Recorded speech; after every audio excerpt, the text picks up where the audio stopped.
regarding the delayed payment of salaries to staff and pending bills at the Kitui Teachers Training College. The Senator for Kisumu County, Senator Professor Tom Ojenda, will seek a statement from the Standing Committee on Land, Environment and Natural Resources regarding the ownership and registration of land on the irrigation schemes in Kisumu County. The Senator for Kisumu will also seek a statement from the Standing Committee on National Security, Defense and Foreign Relations regarding the state of insecurity in Katito Township in Kisumu County. The Senator for Kisumu will seek the third statement from the Standing Committee on National Security, Defense and Foreign Relations regarding the rampant incidences of police brutality in Kisumu County. If you're just joining us, the Speaker of the Senate, Honorable Amason Jeffa Kingi, has walked into the chambers to oversee the business of the Senate this afternoon. I will now hand you over for this live broadcast of the Senate proceedings, this 22nd day of June 2023. Let us pray. Almighty God, we beseech you to behold with your abundant favor and blessings us, your servants, whom you've been pleased to call to leadership positions in this republic. We seek guidance to treat and consider all matters that shall come under deliberation in so just and faithful a manner as to advance the peace, prosperity, and welfare of our country and of those whose interests you've committed to our charge. Amen.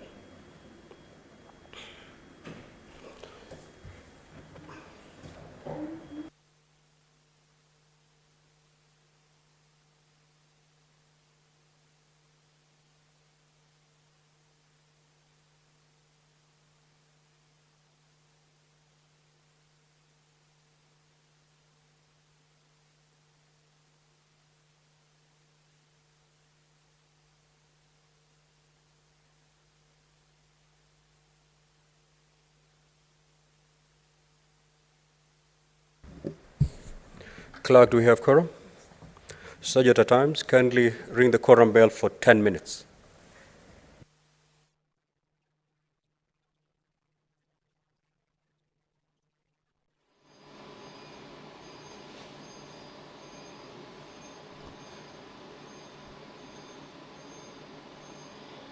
There is not enough quorum to allow the Senate to commence the business, and the Speaker of the Senate has called for the quorum bell to be rung for 10 minutes so that the senators who are within the precincts of Parliament can make their way to the chambers to take their seats. The quorum of the Senate or a committee of the whole shall be 15 senators.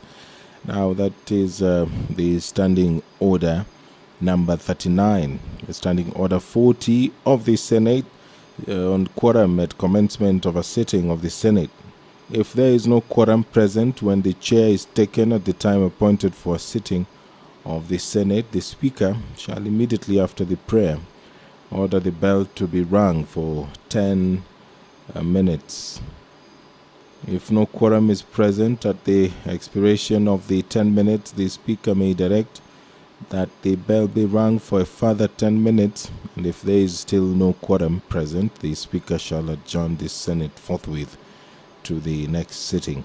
Now, the quorum during the proceedings of the Senate comes in at order 41. If at any time in the course of the proceedings of the Senate, a senator objects that there is not a quorum present, the Speaker or the chairperson shall count the senators present in the Senate or the committee as the case may be. If on the count under paragraph 1 a quorum does not appear to be present, the Speaker or the chairperson shall cause the division bell to be rung as on a division, and if no quorum is present at the expiration of the 10 minutes, there are 3 options provided by the Standing Order 41, Part 2. 1. If the Speaker is in the chair, the Speaker shall adjourn the Senate until the next sitting without question put. Or 2. If the Senate is in committee, the chairperson shall leave the chair and report the fact to the Speaker, and the Speaker shall adjourn the Senate until the next sitting without question put. 3. Whenever the speaker or the chairperson, as the case may be, is engaged in counting the Senate or the committee respectively, the door shall remain unlocked. Those are some of the provisions provided by the Senate standing orders regarding the quorum.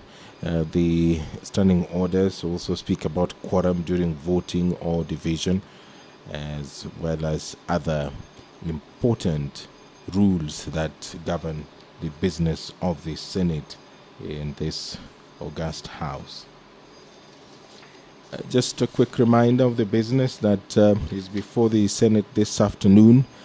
The debate on the Agricultural and Livestock Extension Services Bill, Senate Bills number 12 of 2022, will resume, and then the senators in the Committee of the Whole House will consider some proposed amendments to the Cotton Industry Development Bill, Senate Bills number 5 of 2023, as well as the Employment Amendment Bill, Senate Bills number 11 of 2022. The debate on these two bills had already begun before they were interrupted on Wednesday, 21st June 2023, during the afternoon sitting. And of course, division will follow the debate in the Committee of the Whole House. Other bills which have been lined up for debate include the Mung Beans Bill, Senate Bills number 13 of 2022. That bill has been lined up for debate for the second reading. The debate had already begun, and the Agriculture and Food Authority Amendment Bill, Senate Bills number 13 of 2023, has also been lined up for debate for the second reading, and so is the Equalization Fund Administration Bill, Senate Bills number 14 of 2023. There are a number of motions in the order of business this afternoon. Among them, the motion on the incorporation of intelligent water management systems in building plans for sustainable living. This motion is courtesy of the Senator Wahome Wamatinga. The debate on that motion had already begun. The balance of time is 1 hour 23 minutes. Other motions which have been lined up for debate include 3 by the Chairperson Standing Committee on Health. These 3 motions regard medical negligence. One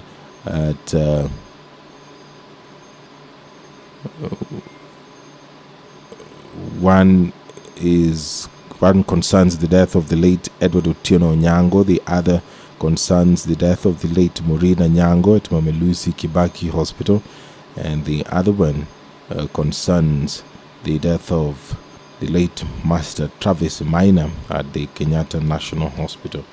Those motions will be moved by the Chairperson Standing Committee on Health.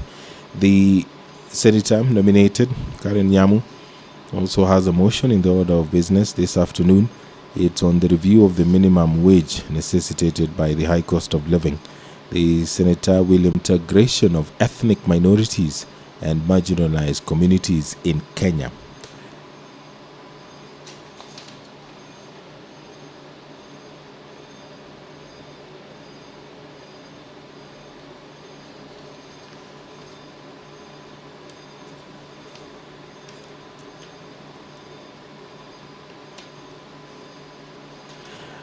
As you can see on your screen, that is the majority leader in the Senate, the Honorable Senator from Kericho County, Senator Aaron Cheriot, is doing a physical count of the members in the chambers. The Senate is lacking quorum this afternoon, and there is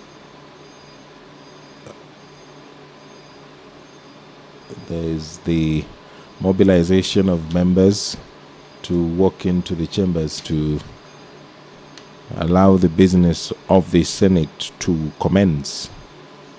The number required for the senators to begin business is 15. That is courtesy of the standing orders. There will be a petition which will be presented to the Senate by Senator John Methu. The petition is by the Nyandarua Integrated Internally Displaced Persons concerning delayed compensation and occupation of parcels of land bought for their settlement between 2010 and 2013.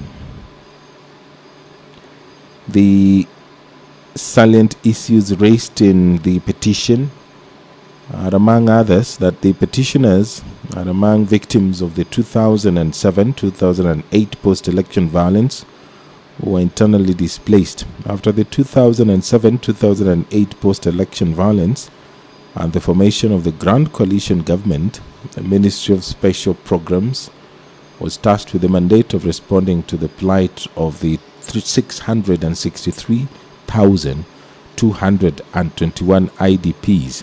That the IDPs, particularly those who were in designated camps like Laikipia, Rumuruti, at Kianjogu, Muruku, Jericho, and Muhu, were to be compensated monetarily in addition to allocation of land for settlement. That the Kenyan government, through the Ministry for Special Programs, acquired parcels of land to settle the IDPs, especially in Laikipia County, which has been alienated and grabbed.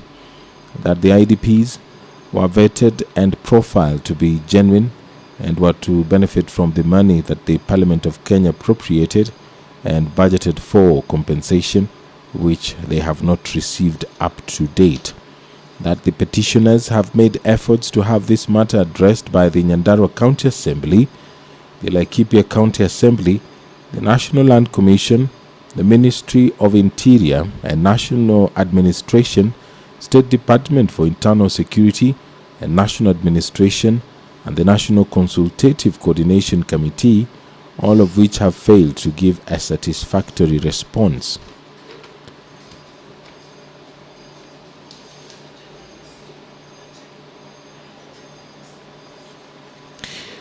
The Speaker of the Senate has once again ordered the quorum bell to be rung so that the members who are yet to walk into the chambers and take their seat can be able to do so, to allow the business of the Senate to begin this afternoon. A number of businesses have been lined up, including a petition by the IDPs in Nyandarua, and the issues raised in this petition. The petitioners pray that the Senate intervenes in the matter with a view to put in place elaborate and proper mechanisms to give new mandate to the National Consultative Coordination Committee Board to enable it accomplish its primary mandate as stipulated in the Prevention, Protection and Assistance to Internally Displaced Persons and Affected Communities Act number 56 of 2012, and also recommend the release of the money awarded for compensation of the vetted IDPs, since it is overdue since 2017, and effect identification, recovery and settlement of the IDPs on the parcels of land bought as social trust fund for settling the IDPs. This petition will be presented to the Senate by the Honorable Senator John Methu.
Sergeant, at times I'm informed we do have quorum now, so you may stop the bell.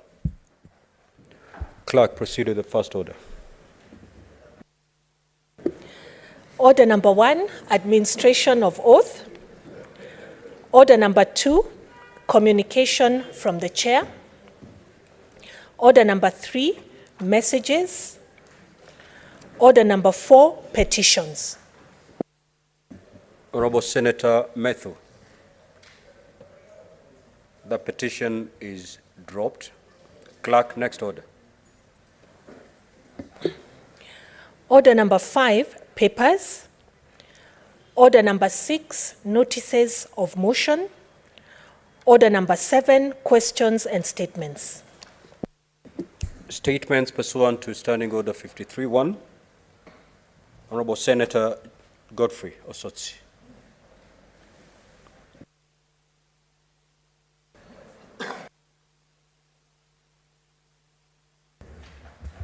Thank you, Mr. Speaker. I rise pursuant to Standing Order 53-1 to seek a statement from the Standing Committee on Land, Environment and Natural Resources regarding the state of licensing and activities of gold mining companies in Vihiga County. In the statement, the committee should provide, 1, provide a comprehensive report on the licensing status of all gold mining companies in Vihiga County, detailing the year of licensing, mining location, amount of gold mined, specific terms and condition of licensing for each company. 2, state whether the Cabinet Secretary for the Ministry of Mining, Blue Economy and Maritime Affairs is aware that a Chinese company called Kitigu Resources and Mining Company has been mining gold at Kichutu mining area in Izavali-Aduya ward without proper licensing and adherence to the relevant regulations and laws. 3, table the environmental impact assessment conducted by NEMA, if any, focusing on Kitigu Resource Mining Company, noting the company's adverse effect on the environment and associated health risks stemming from the unauthorized mining activity conducted by the company. 4, outline the compensation plans to the community as per the Mining Act of 2016 and the commitment made by Kitigu Resources and Mining Company to implement various community development initiatives during the commencement of the mining operations. And lastly, 5, state the measures in place to enforce the provisions of the Mining Act in relation to the violation of the relevant licensing criteria by the unlicensed mining companies which have been exploiting community natural resources. I thank you, Mr. Speaker. Next, Senator Enoch Wambua. Any senator holding brief for Senator Enoch Wambua? That statement is dropped. Senator Prof. Tomojenda.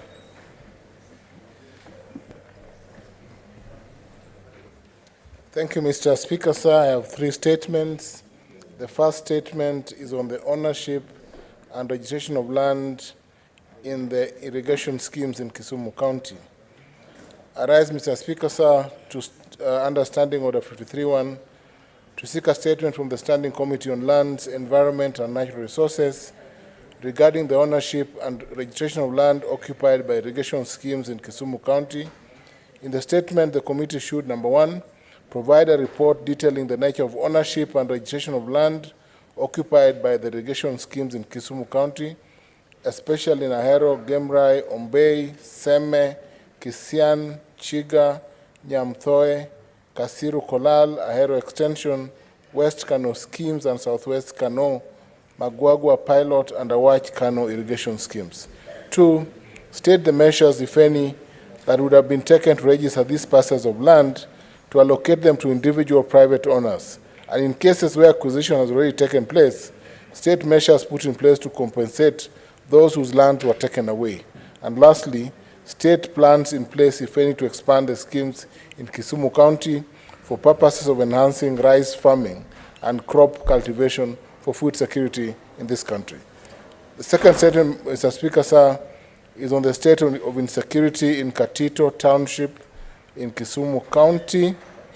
I rise, Mr. Speaker, under Standing Order 53-1 to seek a statement from the Standing Committee on National Security, Defense, and Foreign Relations regarding the current state of insecurity in Katito Township in Kisumu County. In the statement, the committee should, 1, outline steps that have been taken to address the rapidly increasing insecurity situation in Katito Township in Kisumu County. 2, state the number of security officers, if any, that have been deployed in Katito, especially Katito Market, following its upgrade to township status on 3rd March 2021, and whether there's a properly resourced police station in terms of personnel, machinery, and equipment. And lastly, explain plans put in place by the national and county governments to ensure adequate budgetary allocation to Katito Town to facilitate the building and or the upgrade of infrastructure and security systems, including sufficient manpower to ensure the security in the town and its environments. Lastly, Mr. Speaker, sir, I rise under Order 53, Standing Order 53-1 to seek a statement from the Standing Committee on National Security, Foreign Relations relating to rampant incidents of police brutality in Kisumu County. In the statement, the committee should, 1, provide a comprehensive explanation on the reasons behind the frequent incidents of police shootings of civilians in Kisumu County, as well as identify the police officers involved in these incidents. Secondly, detail the actions undertaken by the Independent Police Oversight Authority and the National Police Service to investigate the police officers implicated in the recurrent incidents of civilian shootings in Kisumu County, detailing any transfers or suspensions that have been made concerning these officers. Thirdly, table a report outlining the ongoing criminal investigations as well as pending and concluded criminal prosecutions pertaining to the civilian shootings carried out by police in Kisumu County. And lastly, deal with measures that have been taken to improve police service delivery, utumishi kwa wote in Kisumu County, to put an immediate stop to police brutality in the county. Thank you, Mr. Speaker, sir. Majority Leader, those statements pursuant to Standing Order 57-1. Mr. Speaker, can I say something on Katito? I'm afraid we want to hear you on your statement. And, Mr. Speaker, you know, Katito is on the boundary of Kericho and Kisumu. And the insecurity incident actually affected some people from Kisumu and some from Kericho. So I wanted to say something, but it's okay. I believe distinguished Senator for Kisumu has represented us well enough, and we'll get, the people of Kisumu and Kericho will get justice from the Committee on Security. Mr. Speaker, sir, I rise pursuant to Standing Order number 57-1. I hereby present the business of the Senate for the week that will commence Tuesday, 27th June 2023. Mr. Speaker, sir, in the last few weeks, the Senate has made commendable strides in processing of legislation. At the sitting of the Senate held on Thursday, 15th June 2023, the Senate passed the County Allocation of Revenue Bill, Senate Bill number 16 of 2023. And on Tuesday, 20th of June, the Senate considered and passed the Preservation of Human Dignity and Enforcement of Economic and Social Rights Bill, Senate Bill number 7 of 2022. These bills have since been forwarded to the National Assembly for consideration. This brings the total number of Senate bills referred to the National Assembly for consideration to 5. Mr. Speaker, sir, at the next meeting on the status of collegiate consideration of business before both houses, I hope that you will raise it with your counterpart from the National Assembly to find out if this business have begun the legislative process in that house, or the old habits, which we are often reminded die hard, have crept back, Mr. Speaker, and the business from the Senate is beginning to gather dust in the lower house. The National Assembly, Mr. Speaker, has considered and passed the county allocation of revenue bill, at least one of them. But you know, this normally does not pass under the purview of legislative business that they normally delay. Kara and division of Endora. We like to focus on the other bills, especially those that are sponsored by members of this House as private members' bill. The passage of the bill will then pave way for the county government's cash disbursement schedule to be introduced and considered by the Senate in the next few days, Mr. Speaker. If I'm not mistaken, this should already be with the Committee on Budget and Finance. Despite the significant strides made in the passage of bills, we still have a number of bills pending for consideration. 16 bills, Mr. Speaker, are the second reading stage, and 4 are the committee of the whole. This is an indication that we still have an enormous task ahead of us and need to continue dedicating ourselves to perform our legislative duties. Mr. Speaker, sir, with respect to motions, 22 motions are pending before the Senate. The SBC is conscious of this high number of motions and has taken deliberate steps to prioritize them for debate. For this to happen, I urge the respective movers to be available in the chamber whenever the motions are scheduled in the order paper. Remember the rule that we passed, or we all agreed upon, Mr. Speaker, just for the benefit of our colleagues, still applies. That if your motion is called upon, it's been slated on the order paper, and you're not there, you haven't designated anybody to move it for you, it falls. Mr. Speaker, on petitions, this process is gaining prominence as members of the public are increasingly exercising their right under Articles 37 and 119 of the Constitution of Kenya in submitting prayers for consideration by the Senate. The petitions procedure, however, has timelines set under the Petition to Parliament Procedures Act and our own standing orders, Mr. Speaker. 12 petitions are now due for reporting, meaning that the 60-day calendar period allowed for consideration has been exhausted. Specifically, 4 petitions by the Senate Standing Committee on Transportation and Housing. I don't see Senator Karungo Thangwa, the chairperson. There is 1 petition before Standing Committee on Agriculture. I don't see Senator Murango, the chairperson. 1 petition by Standing Committee on Education. I've seen Senator Joe Nyutu. You have a petition that has fallen due. 3 petitions before Justice and Legal Affairs Committee. Senator Sigei, I have seen you in the House. And 1 petition by Standing Committee on Land, Environment and Natural Resources. I've seen Senator Methu quickly punt into the House in the afternoon. The chairpersons must remember that our statutory timelines are made and are public. So citizens expect that if my petition is read in the Senate on such and such a day, 60 calendar days down the line, I should be receiving the answers to my prayers. Mr. Speaker, sir, I urge the chairpersons of this committee to quickly expedite and conclude on that business in the next 7 days so that we don't find ourselves in an embarrassing situation where citizens will begin to lose faith and know that we don't respect even our own timelines. I request the liaison committee as well to take measures to ensure that these petitions are concluded on within the period. Mr. Speaker, sir, as it is expected at the start of a new procedure, there have been challenges in the processing of questions.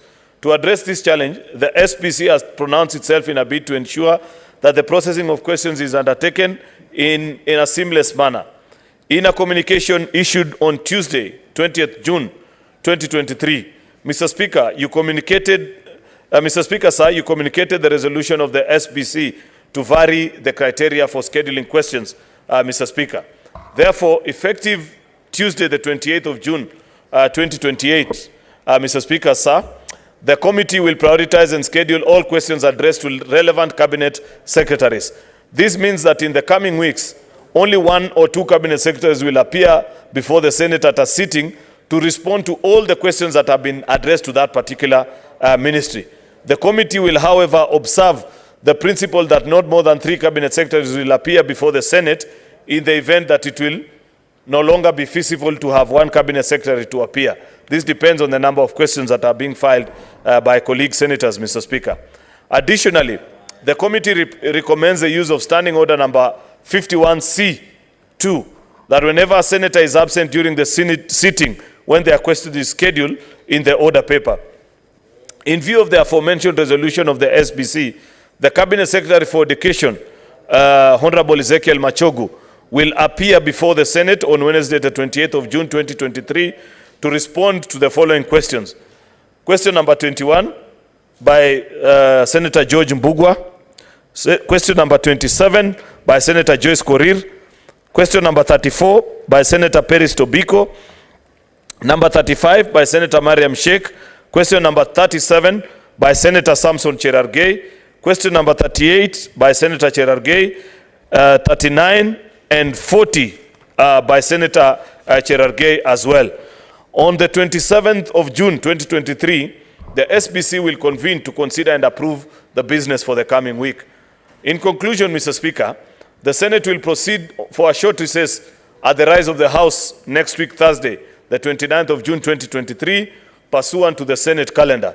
I urge the standing committees to make use of this period to conclude on pending business before them and table reports pursuant to standing orders. I thank you and do hereby lay the statement on the table of the Senate. Thank you, Mr. Speaker.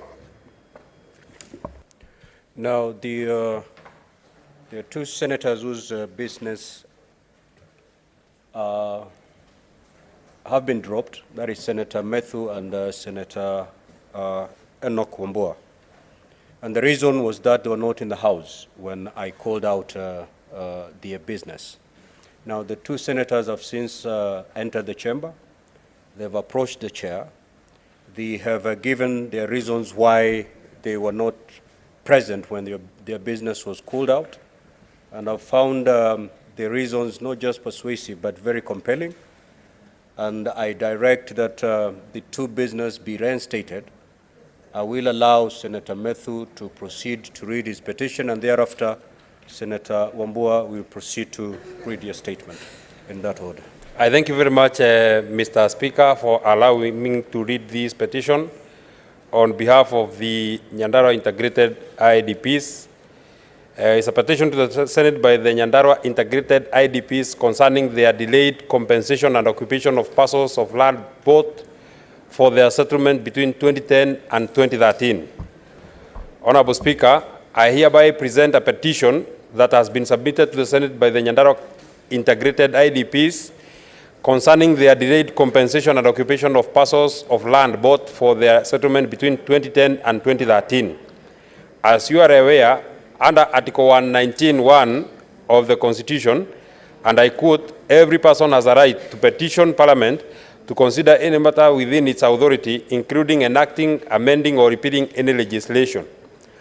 Honorable Speaker, the salient issues raised in these petitions are, number one, the petitioners are among victims of the 2007-2008 post-election violence who are internally displaced after the 2007-2008 post-election violence and the formation of the Grand Coalition government. The Ministry of Special Programs was tasked with the mandate of responding to the plight of the 663,921 IDPs. That the IDPs, those who are in designated camps like Laikipia, Rumuruti, at Kianjogu, Muruku, Jericho, and Mohu Farm were to be compensated monetarily in addition to allocation of land for settlement. That the Kenya government, through the Ministry of Special Programs, acquired parcels of land to settle the IDPs, especially in Laikipia County, which has been alienated and grabbed. That the IDPs were vetted and profiled to be genuine and were to benefit from the money that the Parliament of Kenya appropriated and budgeted for compensation, which they have not received up to date. That the petitioners have made efforts to have the matter addressed by the Nyandarua County Assembly, the Laikipia County Assembly, the National Land Commission, the Ministry of Interior and National Administration, the State Department for Internal Security and National Administration, the National Consultative Coordination Committee, NCCC, of which all have failed to give satisfactory response. or responses. Mr. Speaker, sir, now therefore, the petitioners pray that the Senate intervenes in this matter with a view to, number one, put a place to elaborate and proper mechanism to give the mandate to the National Consultative Coordination Committee Board to enable it accomplish its primary mandate as stipulated in the Prevention, Protection and Assistance to Internally Displaced Persons and Affected Communities Act number 56 of 2012. Recommend the release of the money awarded for compensation of the vetted IDPs since it is overdue since 2017. Effect identification, recovery and settlement of the IDPs on the parcels of land bought as social trust fund for settling IDPs. I thank you very much, Mr. Speaker. I will, pursuant to standing order 237, I will allow interventions on that petition. Senator Edwin Sifuna. Mr. Speaker, allow me to pass that opportunity to another senator. I had wanted to express some sentiments on the question that had been put forward by Senator Ojiendo. Senator Chiriot. Mr. Speaker, this is a curious matter that we still have IDPs in the country is something that piques my curiosity. Because, Mr. Speaker, I know that before Parliament, that is in the National Assembly, and I think, if I am not mistaken, even before this Senate, there have been reports of billions of shillings that have been spent to resettle IDPs that came as a result of the difficult times that we had in the 2007-2008 election cycle, Mr. Speaker. And that we have Kenyans, Mr. Speaker, who are still living in camps is something that should prick our conscience, Mr. Speaker, and establish what basically may have led to this unfortunate situation. Mr. Speaker, the committee, and I don't know which committee this matter will eventually be referred to, I believe, Mr. Speaker, their first point of call before even commencing work is Parliament Library, Mr. Speaker. Why do I refer them to the Library of Parliament?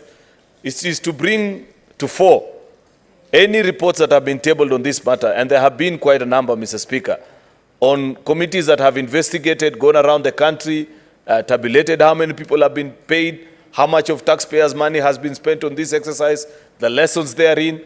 If there are people that haven't been catered for, Mr. Speaker, then we have to find ways of establishing how to sort them, Mr. Speaker, because they are Kenyans. This House has just passed the Preservation of Human Dignity and Conservation of Economic Rights Bill, sponsored by Senator Danson Mungatana a few weeks ago. The bill has just been referred to the National Assembly. This is part and parcel of what we are talking about, that we cannot live in a country, Mr. Speaker, where other Kenyans feel more Kenyan than others, Mr. Speaker. That if there are those who, unfortunately, for one reason or the other, like this being political challenges that came their way, and up to date have never been able to recover and reconstitute and build up their life, Mr. Speaker, then they should be assisted.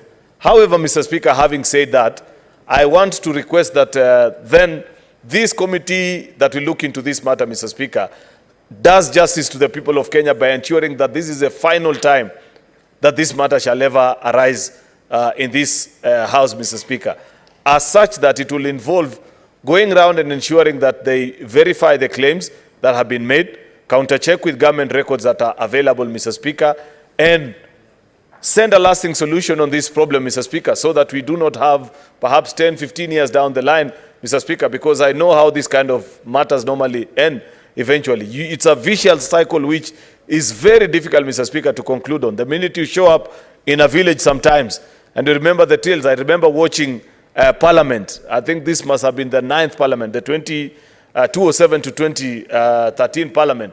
The many debates that parliamentarians used to have about, I also have IDPs in my area, there are people who are displaced, and things like that. And I know that government did a lot through the Special Programs Ministry, as was known then, Mr. Speaker, to try and resettle these people. And colossal amounts of money were spent. Therefore, Mr. Speaker, I hope that this shall mark the end of this exercise. I know the petition is specific to Nyandarua County, Mr. Speaker, but I hope that we can cover this across all the counties that we know of. Nyandarua, I know there are some in Nakuru. If you go to Narok, Mr. Speaker, you'll find IDPs as well, though many of them haven't been displaced actually by post-election violence, Mr. Speaker, but by government action. And you know this was one of the main points of departure between some of us and the previous administration because of what they did to the residents who live in Narok South, Mr. Speaker. Some of them are still in concentration camps. Therefore, Mr. Speaker, I do hope that this committee will effectively deal with this matter such that we shall never hear of it again. I congratulate and wish Senator Methu well as he pursues justice, but urge him not to pursue it for Nyandarua residents only, but for all displaced people in the country. For that is our duty as senators. We are senators in the Republic of Kenya. Thank you, Mr. Speaker. Senator Professor Tom Ojenda.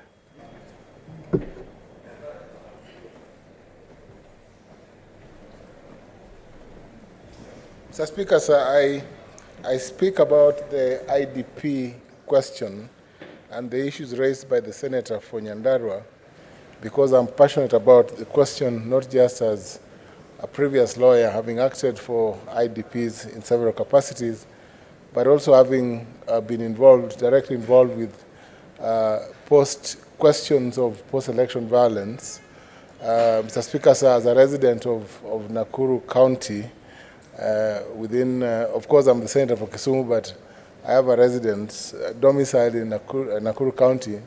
I had a first-hand experience in the conflict, 2007-2008 conflict, and I believe that government, through its structures, should rise to the occasion and deal with questions of IDPs. And we had sets of IDPs, Mr. Speaker, sir, the direct IDPs and the integrated IDPs who moved to their counties or sub-counties and settled, and I think never benefited from the compensation that was given to the direct IDPs living in various camps in Nakuru, Naivasha, and in other counties, Mr. Speaker. Mr. Speaker, sir, the motion by Senator Methu is therefore timeless, and I think that this Senate should take it seriously, process it for the benefit of this country, because this country must also learn from the previous past that we've had.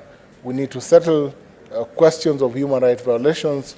We need to have a framework that will ensure that we live peacefully as communities in this country, so that we grow into a cohesive nation that can develop and grow further, so that we don't go back to questions of people with unsettled human rights questions and violations. Thank you, Mr. Speaker, sir. Senator Sigei Wakile. Thank you very much, Mr. Speaker. The question of land and settlement, Mr. Speaker, is a very emotive issue. And when Senator Methu speaks about the IDPs in his county, he's speaking to very many issues affecting very many Kenyans, not only within his county, but across. Mr. Speaker, indeed, it is a matter of public interest, especially in this time and age, to have Kenyans not able to have homes, not able to do that the rest of us are doing because they don't have a place to call their home. It is something that, Mr. Speaker, part and parcel of every leader, every day, desires, because the community that we live in, the people that we lead, always look up to the leadership to settle them down, to have their homes, and also to run their affairs just like every other person. A Kenyan living in an IDP camp or a concentration camp, for that matter, Mr. Speaker, is unable to do anything that will keep them going. The spate of the fires that we spoke about yesterday in a number of places here in Nairobi, business enterprises, come about because of the fights that people have about land. And the petition, therefore, by Honorable Senator Methu is a timely one because it will help not only to resolve the question of resettling the IDPs, but also to help them settle down and have their businesses, their families, and their future secured. As it's been stated by my earlier colleagues who've talked here, it is not only limited to Nyandarua. We have across the county. We have in Nakuru, where such incidences happened post-election in the previous elections. We also have in Mau, where a good number of Kenyans are still living in camps. I urge Honorable Medhu and the team that will be dealing with the petition to not only limit their scope of investigations and a report and recommendation to the specific county of Nyandarua, but to cut across so that we resolve the issue of Kenyans living in IDPs once and for all. It is the only way that we will also bring Kenyans to be at par with the rest, because it is a matter of human rights. It's a matter of entitlement of every Kenyan to have a place called home, to have a place called a shelter, and it is the obligation of every government to make sure that such basic human rights are protected and where possible are provided. I congratulate the Honorable Senator Medhu and commit to support such petitions which speaks to the interest and the interest of all Kenyans. Mr. Speaker, I thank you. Now, Honorable Senators, pursuant to Standing Order 238-1, the petition should be committed to the relevant standing committee for its consideration. And in this case, I direct that the same be committed to the Standing Committee on Land, Environment, and Natural Resources. Now, in terms of Standing Order 238-2, the committee is required in not more than 60 calendar days from the time of reading this prayer to respond to the petitioner by way of a report addressed to the petitioner and laid on the table of the Senate. It is so directed. Senator Wambua.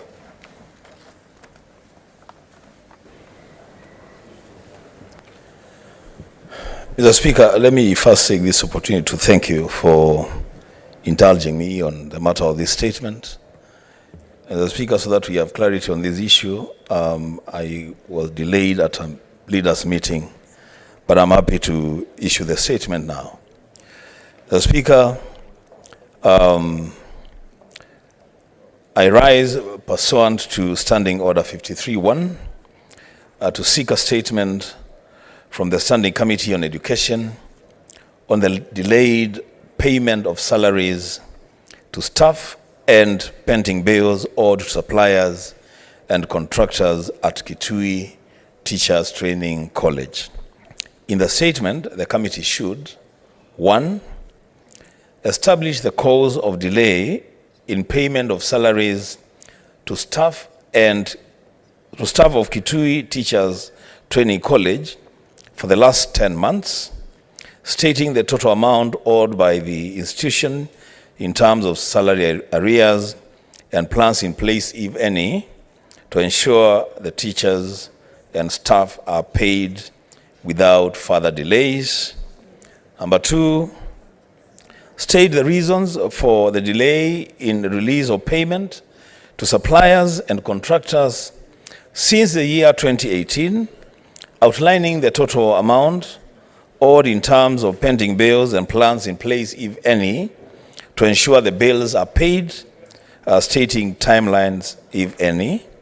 And number 3, Mr. Speaker, state reasons for the low enrollment of students at Kitui Teachers Training College, currently standing at only 50 students against a capacity of more than 1,200 students, indicating the steps the Ministry of Education intends to take to stop an imminent closure of the institution. The Speaker, I thank you. Honorable Senators, kindly take your seats. Before I allow the clerk to call the next order, I have the following communication to make. Now, Honorable Senators, the Natural Resources Benefit Sharing Bill, that is Senate Bills number 6 of 2022, was published on the 8th of November 2022. The bill was read a first time on the 1st of December 2022 and committed to the Standing Committee on Land, Environment and Natural Resources. The committee tabled a report on the bill on the 21st of March 2023 pursuant to Standing Order 148.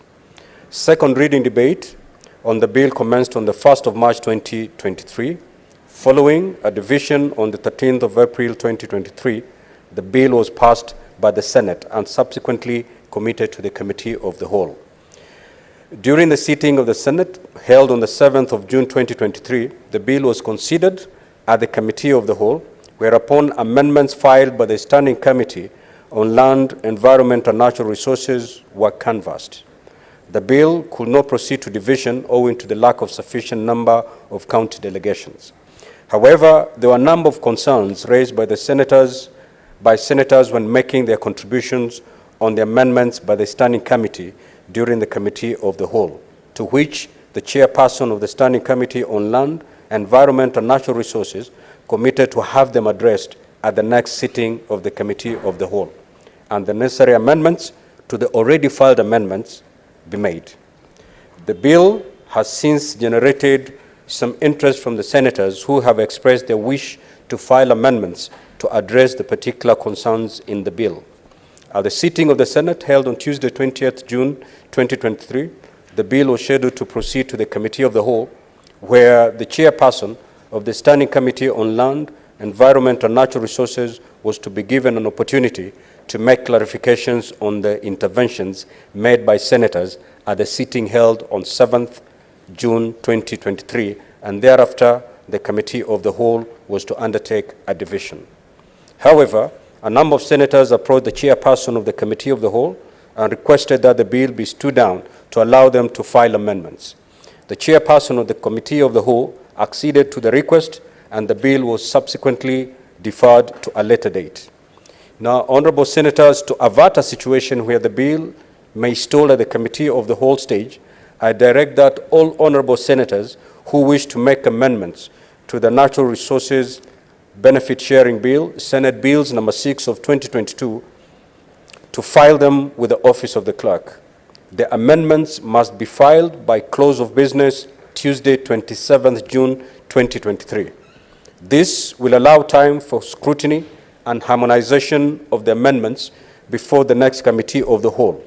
Amendments filed after the deadline will not be processed. The House is accordingly guided.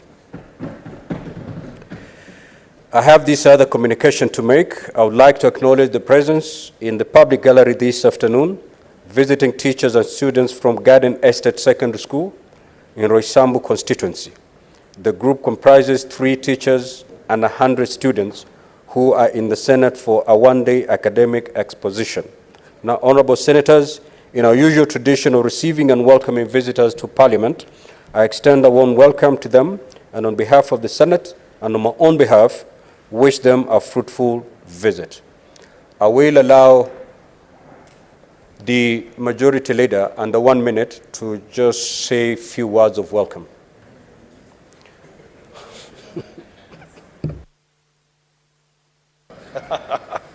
Mr. Speaker, I want to extend a great welcome to the students that have found time to be with us. They have patiently been sitting in the Speaker's gallery since actually 2:30, if I'm not mistaken. And even when we had a quorum hitch, I saw them excitedly chatting amongst themselves, wondering that even honorable members can be late. Please don't pick such bad habits. Always be on time for your classes. Then when you finally get here, you can delay a bit because there wouldn't be too much to lose at that particular time, Mr. Speaker. So welcome to the students. I wish them well in the course of their studies in school and what they intend to achieve. Please dream the impossible and don't take no for an answer. May you achieve all that you've set out to do in life. Thank you, Mr. Speaker. Thank you. Now, honorable senators, pursuant to Standing Order 45-2, I will proceed to rearrange the sequence of today's order paper. We will start with order number 11.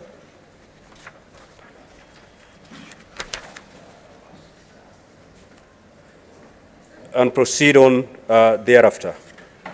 In the event that we have enough county delegations in the course of interrogating order number 11, then we may come back to order number 8, number 9, and 10.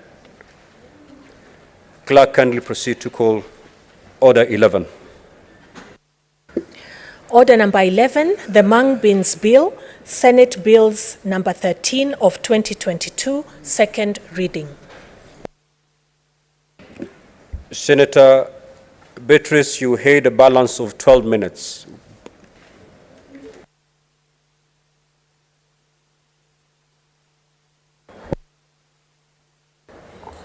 Thank you, Honorable Speaker, for giving me the remaining 12 minutes that I had yesterday to contribute to the Mung Beans Bill. Honorable Speaker, I rise to support the Mung Beans Bill that has been sponsored by the Senator Enoch Wambua. And Honorable Speaker, I support this bill because of the real importance of this bill. Honorable Speaker, I declared yesterday that initially I was misled by the name Mung, and until seniors Enoch Wambua sat me down and gave me the confidence that this was not anything other than what I know as green grams or dengue. And Honorable Speaker, I rise to support this because this crop is very, very popular in the county where I come from, and that is Homa Bay County.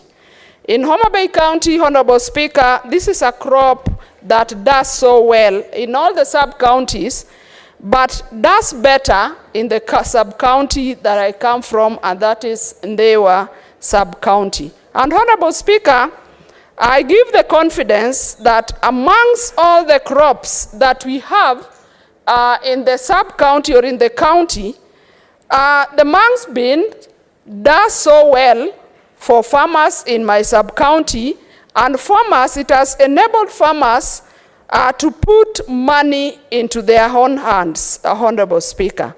I am able to confess to the House that I have been also a farmer of the Mung Beans, but amongst other farmers, 10 sacks of the Mung Beans, Honorable Speaker, is capable of making one a millionaire.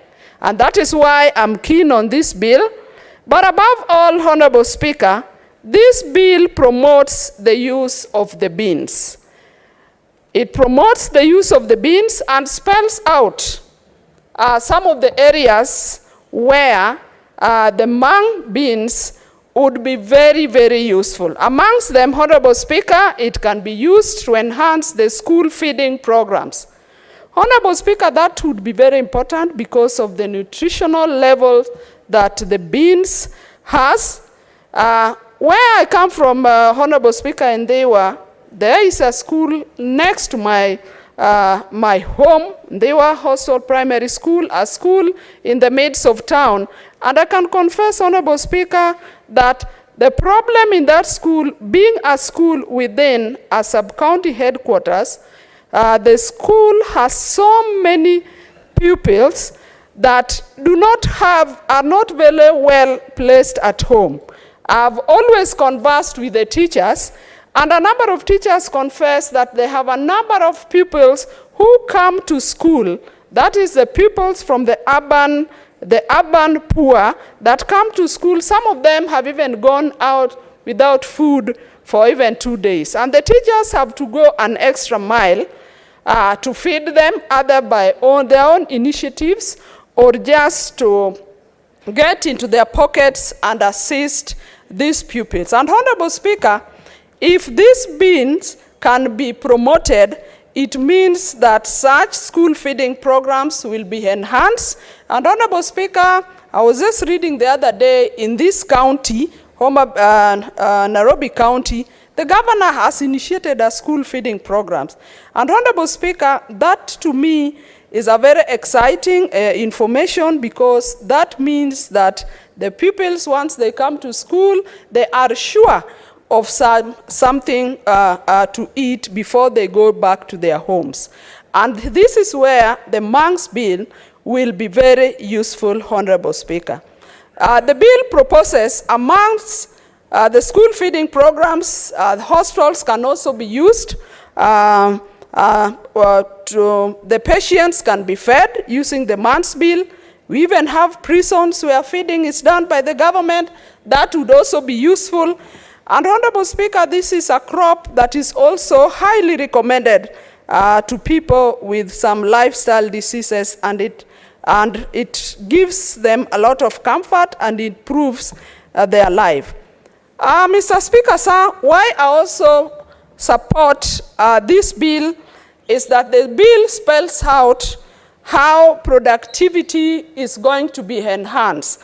And Honorable Speaker, you see in the bill that there will be availability of farm inputs and implements, including seeds, including fertilizers, Honorable Speaker, which is key to farmers, because farmers on their own, if left on their own, they may not be able to get some of those implements. The bill spells out the functions of county governments and national governments in the promotion and development of this crop. And this is where seeds will be provided to farmers, fertilizers, as I've said, and other implements. And Honorable Speaker, the bill further goes ahead to even spells out the use of modern farming methods. And Honorable Speaker, if this is done, and the provision of extension services by the county governments to farmers, this will enhance quality. The farmers will be able to produce crops that are quality, and they will also be able to get crops in quantity. And Honorable Speaker, having said that this is a crop that is capable of giving farmers good money, then it means that if extension services are provided by the county government, the farmers are going to harvest more, and Honorable Speaker, with more, the farmers are going to earn more. And Honorable Speaker, the bill goes ahead.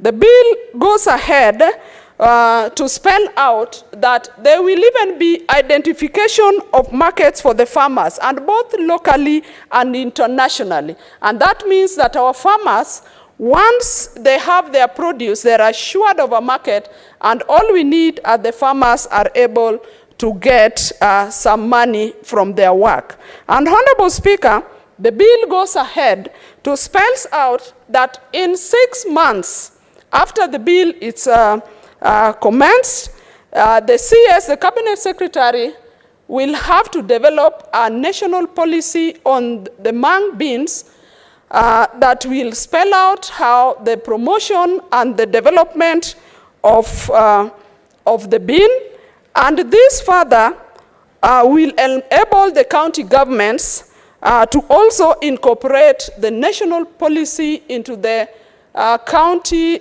integrated development plans. And we know, Honorable Speaker, that if this is engraved in the county integrated development plans, and the counties will further go ahead to develop county policies that further now spells out how the beans will be promoted and will be developed in the county. Honorable Speaker, I support this bill because the bill is very comprehensive.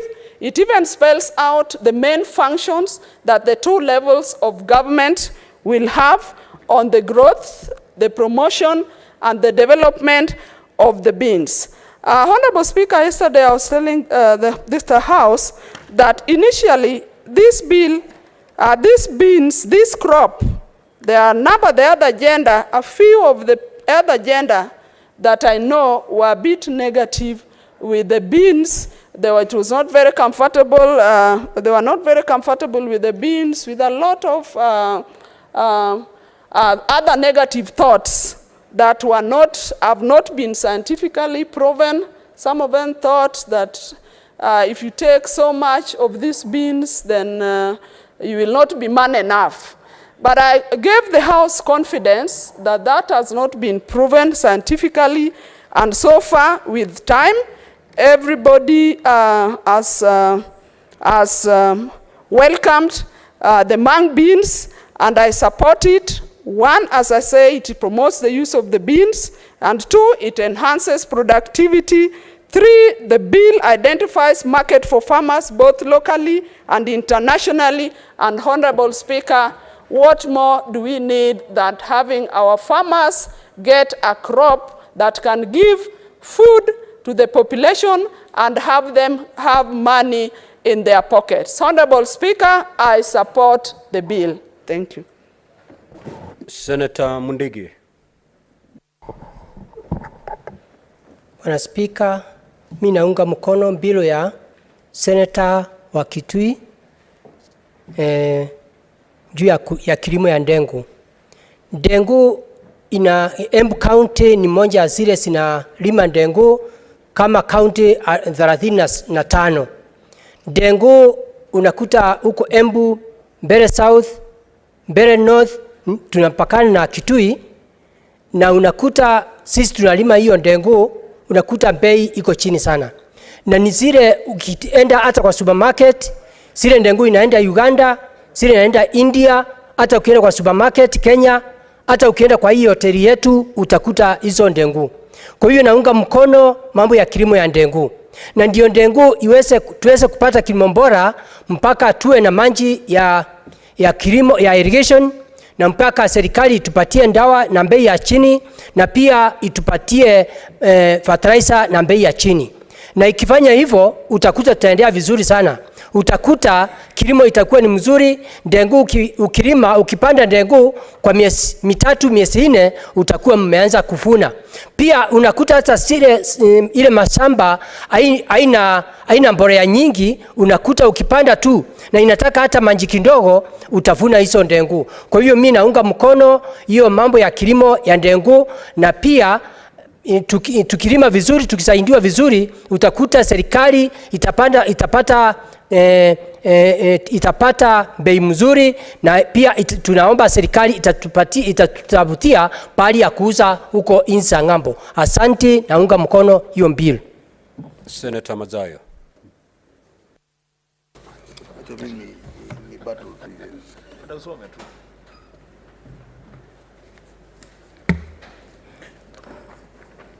Asante Bwana Spika. Bwana Spika, kitu cha kwanza nataka kupatia kongole ndugu yangu na kuambua kwa kuleta hii bill. Bwana Spika, cha kwanza ambacho nataka kutambua ni kwamba nchi yetu ya Kenya ni nchi ambayo inaitwa nchi ya ukulima ama agricultural country. Manake tumetegemea ukulima wa aina mbili. Kuna wale wakulima ambao wanalima na matingatinga, na kuna wale wakulima ambao hawajiwezi, wanalima na majembe. Na kuna wale wakulima wengine ambao wanalima kimaskini zaidi, ambao kama sisi wengine tulipokuwa tukikua zamani na hadi mpaka sasa. Bwana Spika, kilimo kama hicho kinaendelea huko Kilifi, ni kilimo ambacho wakina mama zetu huwa wanalima na kiserema. Yaani nguvu za mkono wako ndio utakao kulisha wakati ukilima shamba lako na upande bidhaa zako, utapata mavuno.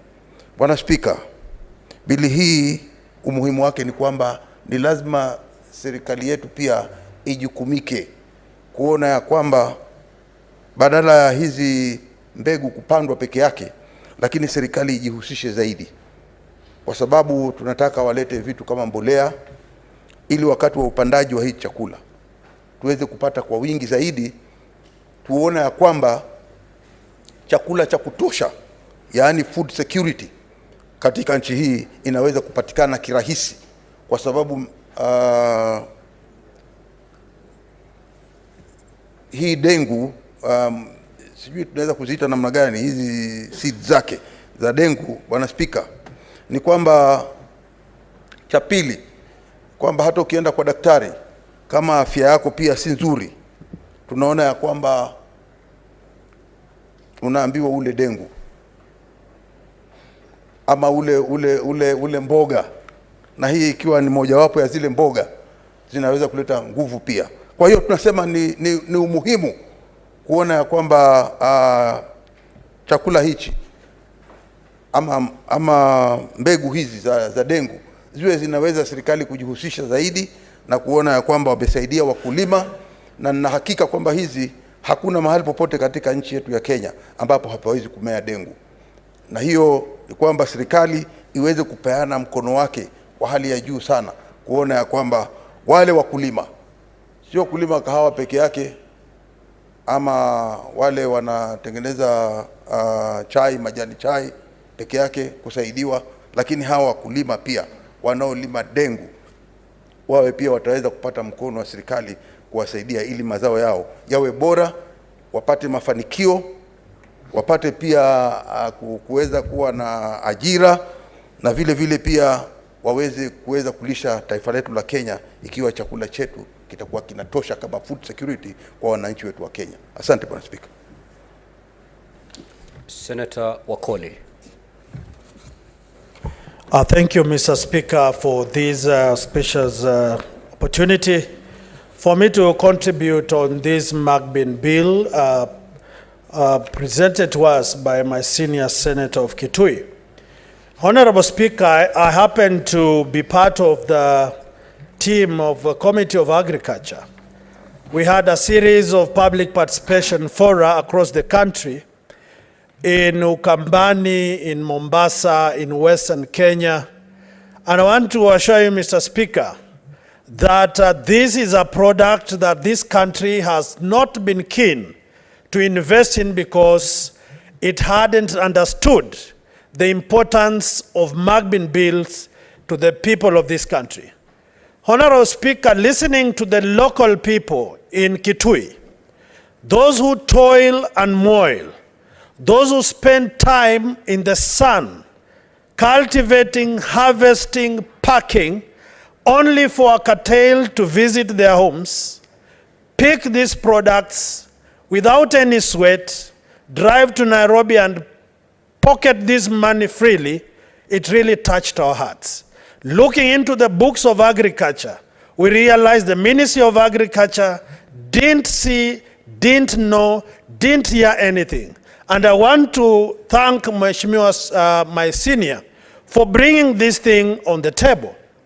The other day, we were talking about opening the storage facilities, the grain baskets of this country through the silos. And when you look keenly into what people store there, Mung Bean bills are not there. Honorable Speaker, if we have to handle starvation in this country and hunger, if we have to create opportunities for the farmer in this country, we have to ensure the Mung Bean bill, those who consume ndengu in this country, are encouraged, because the Honorable Governor of Nairobi has launched a product. When you go to Bungoma, members of parliament have launched a program to feed our people. When you go to Eastern Kenya, when you go to the northern part of this country, we need these beans to be harvested under a regime of honesty, a regime within which the farmer can earn his earned money without brokers in this country. And we are here in this house to ensure that the common man in whichever part of this country benefits from their sweat. In Bungoma in particular, areas of Sirisia constituency, areas of Bumula constituency, areas of Kabuchai constituency, and in particular a farmer called Edward Satya in Kabuchai, who in the last financial year, on last year, harvested 20 bags of Mung beans. This shows that we have a capacity in this country to feed ourselves, to feed our neighbors, to export it, and equally to feed the military in this country, the NYS in this country. All these people must benefit from this, and I want to thank Mheshimiwa Senator that we are going further as a Committee of Agriculture to look into other crops that have not featured prominently in this country, put infrastructure and regulations into place, push the ministry to implement what you've said, and make Kenyans healthy, proud with money in their pockets. As much as they will tax us, they tax us knowing we have money and will no longer cry about taxation. Thank you, Mheshimiwa Speaker. Senator Oburu.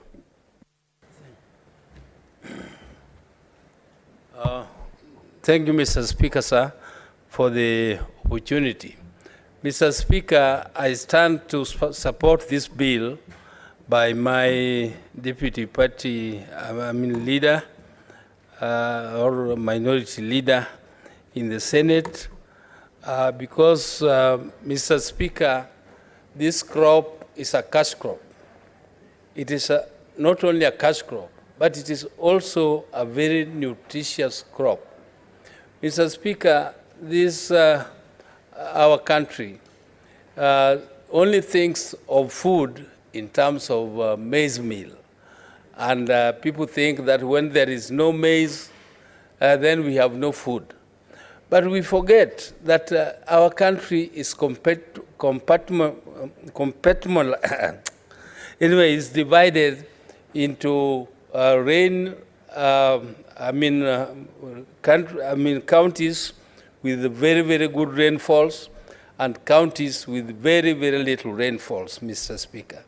And Mr. Speaker, because of this, we should also have specialization in crops that we grow in our counties, Mr. Speaker.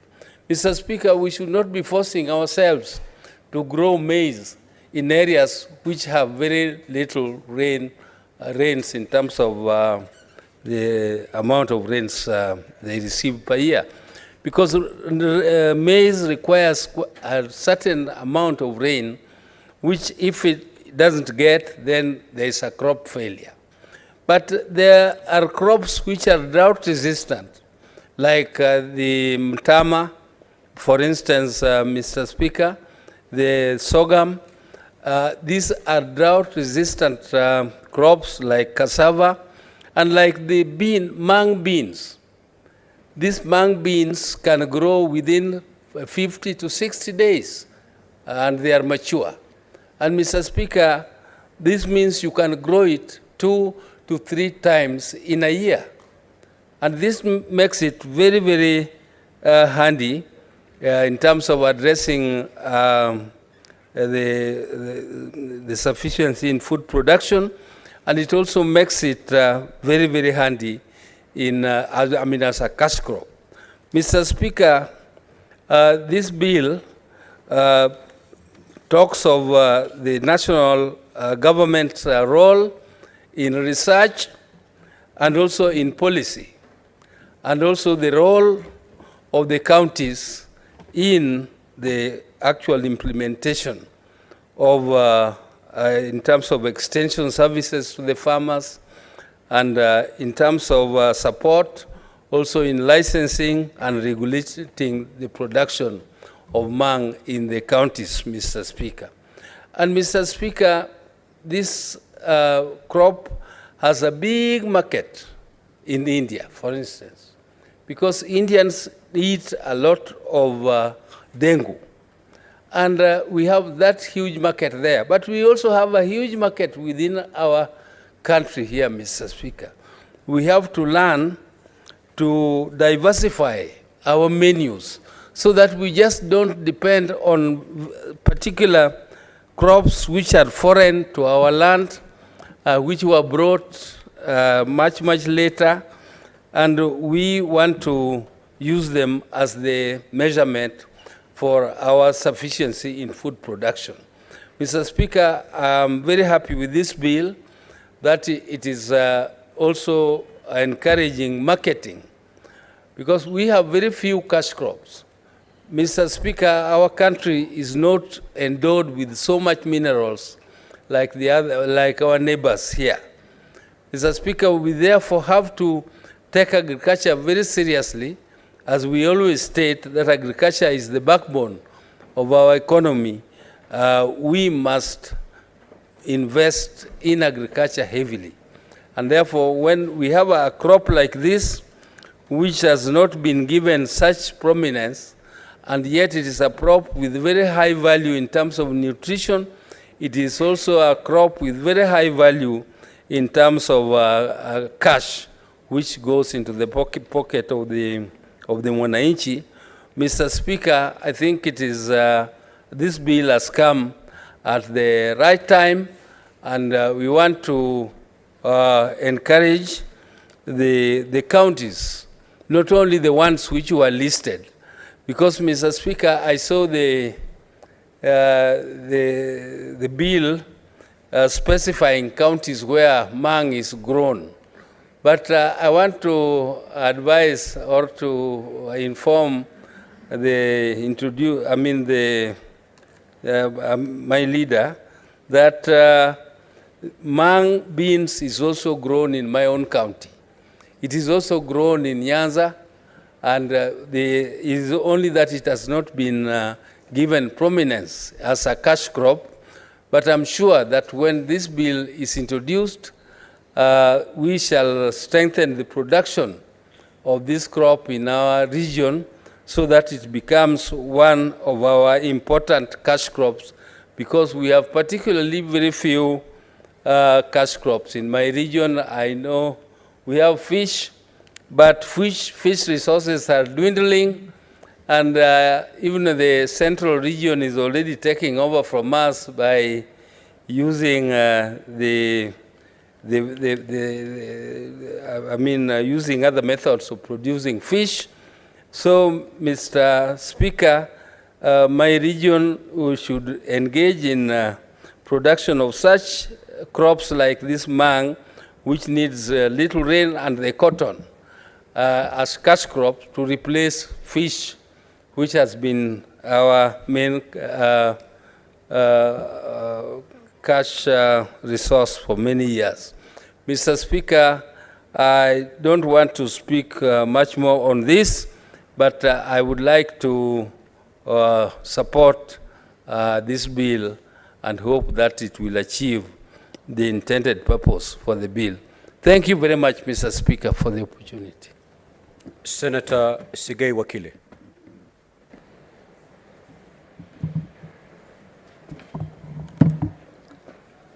Thank you very much, Mr. Speaker. Once again, I stand to, from the very onset, congratulate the Honorable Senator Wambua for, at a very crucial moment and time in the new government of Kenya Kwanza, bringing such a very important bill. Lately, Mr. Speaker, for the last 3 to 4 sittings, we've been dealing with matters to do with legislation on agriculture bills. We first dealt with the Agriculture and Livestock Extension Services Bill by Senator Tabitha. We did Cotton Industry Development Bill by Senator Beth Siengo. We did the Agriculture Food Authority Amendment Bill by the Chairperson of Agriculture. And today, starting of course from yesterday, we are dealing with the Mung Bean Bill by the Honorable Senator Wambua. Honorable Speaker, I am a happy legislator because dealing with agriculture is dealing with the lives of thousands and thousands of Kenyans. Agriculture, Mr. Speaker, is the backbone of our economy. We cannot do better than what we are doing in agriculture, because if we deal with legislation on matters agriculture, we are directly affecting thousands of Kenyans and we are touching the lives of many. No wonder, Mr. Speaker, there is premium placed in the agricultural sector by the current government of the day. I have had an opportunity to look at the bill that has been sponsored by Senator Wambua, and it is very important because it can only be a concern to a leader when he wants to affect the livelihoods of the people. When we say agriculture is the backbone of any economy, and in this case, the economy of Kenya, we can only change that by making sure that we put in place policies, regulations, and laws that not only support the growth of agriculture, but also ensures that the farmers who toil, who work so hard in their villages, gain out of their hard work.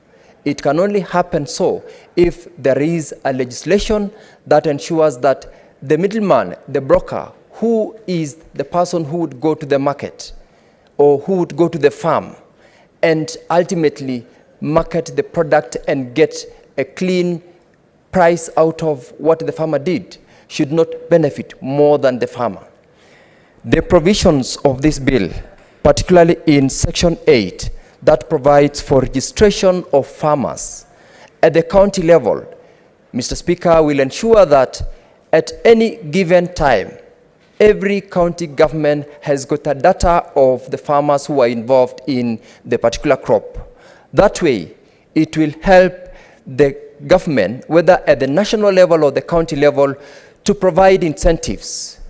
When we pass the bill on extension services, both in livestock and agriculture, the data that is provided for by the registration process that is under Section 8 will ensure that we avail services to the relevant places so that we don't avail extension services to areas where we are supposed to do for tea, we are doing for Mung Bean. Where we are supposed to do for coffee, we are doing otherwise. The provision is so timely and very critical that we will be able to know at what point in time do we increase services to the people in Kitui, services to the people in areas where a particular crop is being grown by the farmers. Mr. Speaker, I would urge also, under the provisions of Section 9, the bill provides for regulation. It provides for regulation in terms of marketing, processing, and Mr. Speaker, when we enhance regulations both at the county level and at the national level, we are going to be ensuring that farmers, at the end of the day, out of what they do, are the direct beneficiaries and avoid incidences where we have got middlemen, brokers, earning beyond the farmer. Mung Bean is one among the very many agricultural products, and I believe by bringing out legislation, we are ensuring that we also attract other areas within which people can do this particular crop. Where I come from, Mr. Speaker, the moment we have a crop that is protected by legislation, where a farmer is equally incentivized by also the regulations in place and the policy that the government has put in place, I'm very sure farmers will be given the opportunity to also diversify from the current crop that they could be farming to the particular crop that has already been regulated. And in this case, Mung Bean will be one of those which a good number of farmers across the country will be attracted to begin to plant. Under the provisions of Section 16, there is a requirement that where a farmer or an individual seeks to partake or to engage in this particular, the marketing of this particular product, they are required to be licensed by the county committee established under the Act. And where one is dissatisfied with the decision of the committee, they are given the next level, that is to appeal to the CEC in agriculture in the particular county. I would urge that instead of the bill providing for that period to be 60 days, the Honorable Senator Wambua would consider that a period of appeal should, a period within which a CEC is required to give a decision on appeal be reduced from 60 days to 30 days. This way, we will be ensuring that where an individual is denied of that license, the time within which he will take to appeal for purposes of getting a decision otherwise is not long to discourage people in getting involved in this particular case. And 60 days, Honorable Speaker, to me seems to be too long of a day, or rather too long of a time for purposes of getting a CEC to decide on an appeal where a person has been denied license to provide. Mr. Speaker, this is a timely bill. This is a bill that speaks to thousands of Kenyans who are farmers, who are hardworking, and who are to be protected. And the protection that this bill will give them once it's passed, is going to encourage agriculture across the board, across the country, and Mung Bean will definitely get to the market at the required price. I listened to the story that Honorable Wambua gave us in the introductory part of this bill, where he gave a comparison of the pricing of the mung bean 1 kilogram in Kitui market, the local market, I cannot recall the name of the local market, and the one that we get in our supermarkets across in the city. And Mr. Speaker, the same product, different in this case is only packaging, takes over 200% margin in pricing. Nobody can explain that. It is not the right way to go, because we cannot get that product 1 kilogram in the local from the farmer at 50 shillings and sells it in our supermarket shelves without anything added other than packaging and branding at a margin of 200% pricing. Regulation and also managing the pricing in this particular case, Mr. Speaker, is the only way to protect the farmer, is the only way to ensure that that same farmer gets the price that the middleman will get when he or she gets to the market in the upmarket town of the city of Nairobi or other cities across the globe. Honorable Wambua, I applaud you for thinking through and taking it out of the farmer to support them in this particular bill. Honorable Speaker, I support and I thank you. Senator Omtata. Thank you, Mr. Speaker, sir. I arise to support this very, very important bill. And I begin off by congratulating my brother, Senator Wambua, for having thought through this process. And in congratulating him, I begin with Section 23 of the bill, which says that the Crops Act shall not apply to the production, development, and regulation of the mung beans. Extremely important, because the Crops Act has been responsible for a lot of confusion we have in the various sectors. So I will pray that going forward, the various crops that are important are developed as standalone crops with unique challenges and with the unique requirements.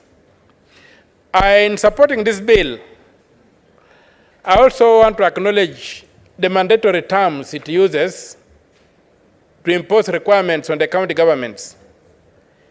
Very, very important, because when things are left hanging, they tend to be ignored. And to support the mandatory terms, there are also penalties for certain aspects or certain conduct. So I support the bill, and I also would like to contribute that there is need to strengthen the growth of this crop by investing a lot in research and development. We may need to have a mung bean research and development center so that we improve the crop. We don't just rely on the seeds as they are, but we improve them and get crops that can deal with the climate change, that can deal with the various challenges that we face today, acidic soils that we have today, and stuff like that. We also need to research into products that can be made out of the mung bean. Let us not assume that it's just by what is being used, it's being put to that it can be helpful. There's need for research in the mung bean to establish if we can use it for more products, be it in baking, be it in baby formula, be it in stuff like that. So let us invest in research so that it moves just beyond the traditional food served on the table to even go into the field of supplements and stuff like that. And of course, the mung bean is very good for bachelors and stuff because it's very easy to cook. All you need is to clean it and dump it in a boiling pot, a pot of boiling water, and even with just salt, you'll eat a good meal with ugali. Doesn't need a lot of sophistication when it comes to cooking. So these are the kind of simple foods that can help industrialization, because in industrialization, time is limited. If you go to begin preparing guache, you have to do the bulk stuff, what have you, storage is difficult, and what have you. You find that it's very difficult to use them in urban centers. But something like a mung bean is very, very easy to utilize because it's easy to store, it's easy to cook, it's easy to transport. And so the benefits of this bean are really beyond what can be stated on the floor of this house. And I support and congratulate our able senator for having brought this thing about. When I was growing up, my grandmother used to grow a lot of these beans, but today they have disappeared. I only see them in the supermarkets. It means that there must have been a problem with marketing the mung bean in Busia or in other places. So, issue of marketing is also very important. I see the bill has attempted to deal with the question of cartels emerging in the sector to deny the farmer the benefits of their labor. I congratulate that particular installment in the Act, as it will ensure that the crop becomes attractive. And in becoming attractive, it will be grown by many people. And ultimately, I want to congratulate the senator, my brother, Senator Wambua, for the manner in which he has laid out this bill, because he begins by, he has a section on the responsibilities of the national and county governments. He is not allowing for any gray areas, because when you allow gray areas, the national government seems to kick the county governments out. We get a situation in many situations whereby devolved functions have been denied county governments just by the national government. Sometimes coming in like the story of the Bedouin and the camel. It says, can I just warm my nose in your tent? Then my neck, my ears, and at the end of the day, the camel is inside the tent and the Bedouin is out in the cold. So by defining in very, very clear terms the boundaries between the county government and the national government as regards to this crop, our senator has done us proud by ensuring that agriculture is devolved. And we have been told, Honorable Speaker, that Africa is the only continent that has not achieved the green revolution. We are the only continent that's unable to feed ourselves. And we shall not be able to crack that problem unless we have a legal framework such as the one contained in this bill to ensure that crops are developed, to ensure that we produce food and we feed ourselves.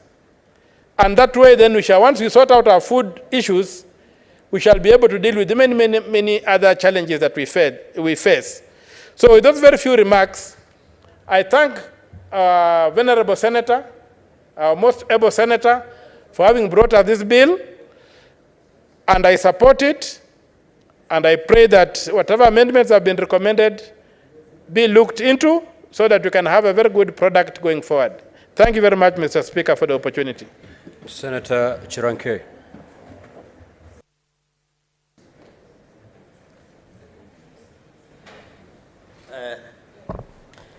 Thank you, Mr. Speaker, sir, for giving me this opportunity to add my humble opinion and views on this wonderful bill. Mr. Speaker, from the onset, I want to thank our leader, the Deputy Minority Leader, for this wonderful thought. And I think the Kitui people have every reason as to why they re-elected him for the second term. And they can see their fruits in action. Senator Wambua, and to the House, I want to confirm that anything that comes in improvement, defense, protection of a farmer in this republic, I'll be always defender number one. And Senator Wambua, thank you for this wonderful bill. Let me begin from where Senator Okiya Omtata has left. If you take, nowadays, Mr. Speaker, Madondo has been replaced by Mung Beans, Mr. Speaker, because you can take it and it's very sweet with the chapatis, or chapos as it's known. And it's very nutritious, Mr. Speaker. And it is advisable to take it, Mr. Speaker. And you can see for the people who are still bachelors, who are still learning to cook, it is easy to cook, Mr. Speaker. It can be shared. Mr. Speaker, we should look these mung beans as a way of also improving on food security. You know, Mr. Speaker, there is over-reliance, and I see people making noise about ugali. If you use, Mr. Speaker, I know Mwami Senator Sifuna might take an offense with this and Senator Boni Galwale. Mr. Speaker, we need to diversify our eating habits. You know, Mr. Speaker, I remember there was a former assistant minister, I don't know whether during your tenure, when you served in Parliament, Gidai, who went to be an ambassador. Senator Newton, Senator Paris, and Senator Nyamu, kindly do not disrupt the proceedings by consulting in rather loud. You can consult, yes, but let it not be disruptive.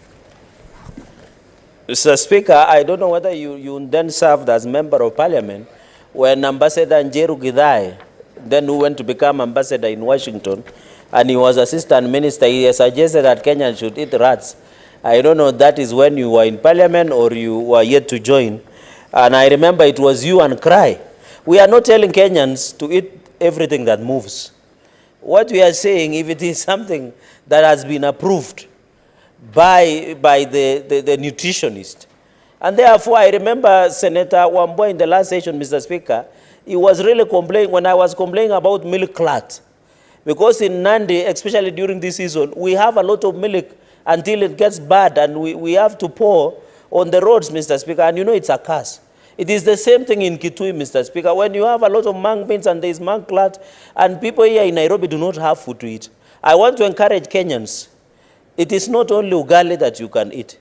There are many other foods that you can eat, including mung beans, including madondo and the rest, Mr. Speaker. And therefore, I think bringing a legal regime of this issue, Mr. Speaker, of the mung beans, I think for students, mung beans means ndengu, so that they are in tandem with what we are discussing, Mr. Speaker.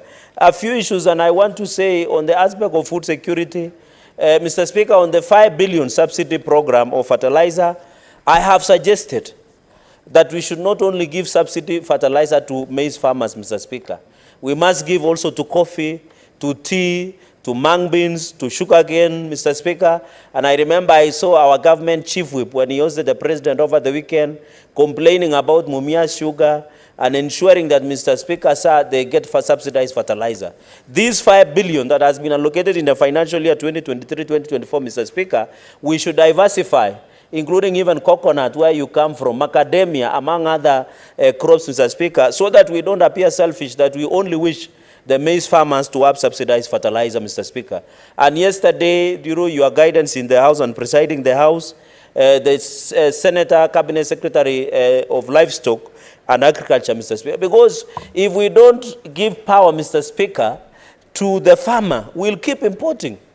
So, Speaker, like Dubai and other countries where they eat everything that imports, and this is a wonderful country, Mr. Speaker, where we can plant all these things, Mr. Speaker. So I think to improve on the food security, let us also ensure that subsidy, the inputs, the quality of seeds, Mr. Speaker.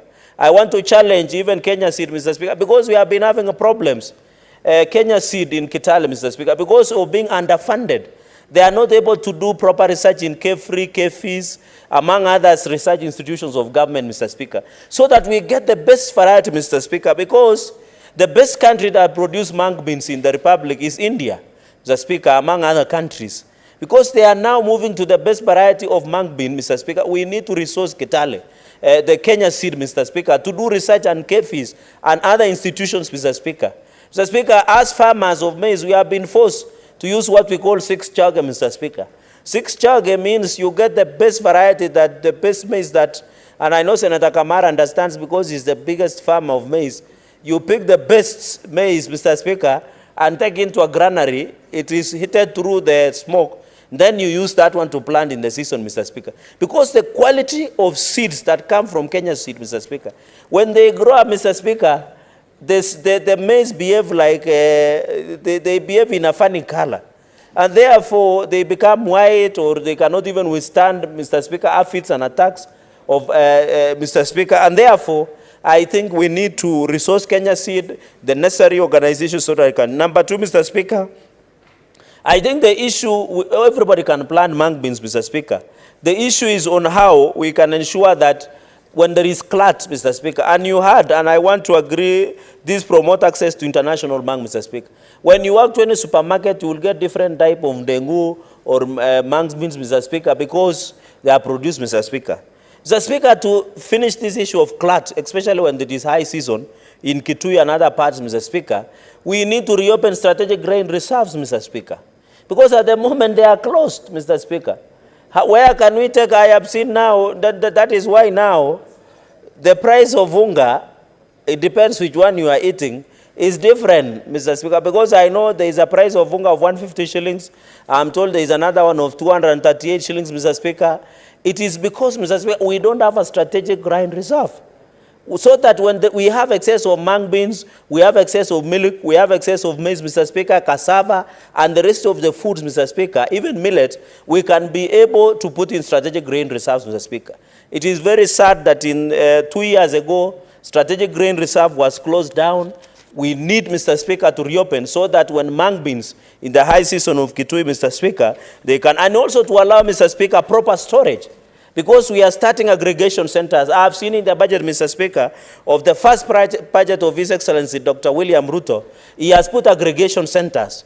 We want to ensure that so that we avoid getting spoiled and what have you, Mr. Speaker, we ensure it is being processed. The fourth point, Mr. And therefore, we should be aware that there are top countries like India, like Myanmar, China, and Indonesia, Mr. Speaker.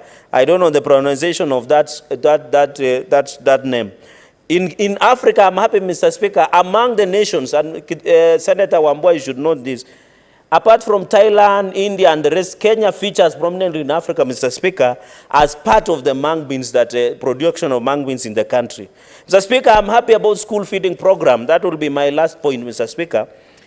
You know, according to research that we were given, and I saw the great senator, the governor of Senator Governor Sakaja, break down when they were launching with the president the issue of food, school feeding programs here in Roysambu. Mr. Speaker, even Jesus wept. It's not an offense to weep. Mr. Speaker, the governors and everybody, Mr. Speaker, must take charge. We must take charge, Mr. Speaker, to ensure that, Mr. Speaker, we must take charge and ensure these feeding programs are devolved to the highest level. I'm happy that the president has directed in partnership. I've seen there is very many kitchens, and I would be happy if we can see students who are on your calorie, Mr. Speaker, will have opportunity of consuming a meal where they have mung beans, Mr. Speaker. It is not, Mr. Speaker, you know, the issue is that we can't ask them questions, but from the way they are smiling, Mr. Speaker, they like mung beans, not only, Mr. Speaker, not only meat. Mr. Speaker, on the issue of nutrition, of course, we agree the school feeding program. Mr. Speaker, we need to see in Kilifi, we need, Mr. Speaker, research has shown that learners miss school because of hunger, Mr. Speaker, especially here in Nairobi. You know, people think that 60% of GDP is in Nairobi, and they just relax and say, oh, that is land of honey and milk. There is a problem in this city. There is what we call urban poverty, Mr. Speaker. And you heard when we had the CRA formula, we fought with the counties who are gaining and losing, Mr. Speaker. We realized Nairobi has more poverty than in some of the counties, Mr. Speaker, where these urban poor, they come from slums, schools, feeding program, will always entice the enrollment and attendance of school, Mr. Speaker. So I allow this is a genius proposal by Senator Wambua to include in the bill and ensure that we ensure that we get the quality and ensure that, because it is easy, just like beans, just like maize, Mr. Speaker, and others. And we want to encourage students, when you get school feeding program, let us improve on performance, let us improve and ensure that we improve on attending school and many others. That is on clause number 6, Mr. Speaker. So, Speaker, interesting facts about Kenya is that an average age of a farmer in Kenya is 60 years. The further interesting fact is life expectancy in Kenya is 65 years. So it means you are a farmer, before 5 years you go to heaven. So it is a very, we need to encourage young people. My point is simple, and I want the young people who are following this discussion, either live or who are sitting in gallery. I know from where I come that even young people as young as 20 years, they are accomplished farmers. Let us not reduce farming, Mr. Speaker, to when you retire, then you go to the village, then you become a farmer, Mr. Speaker. Because the average age of a farmer is 60 years, so you can imagine, Mr. Speaker, that we need to relook and rethink and encourage even smart farming. I heard yesterday the CS of Agriculture came We were discussing about smart farming, Mr. Speaker. So we need to encourage young people. I want to encourage, Mr. Speaker, in our time, in 844, there were 4K clubs that were encouraging the issue of agriculture, Mr. Speaker.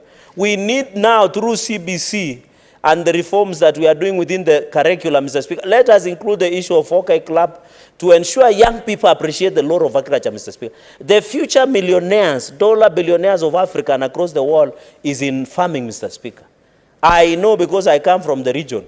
In fact, the people who attend Harambes, who are respected, and who sit and who give proper money in Harambes are majorly farmers, Mr. Speaker, because there is no day you will fail to eat.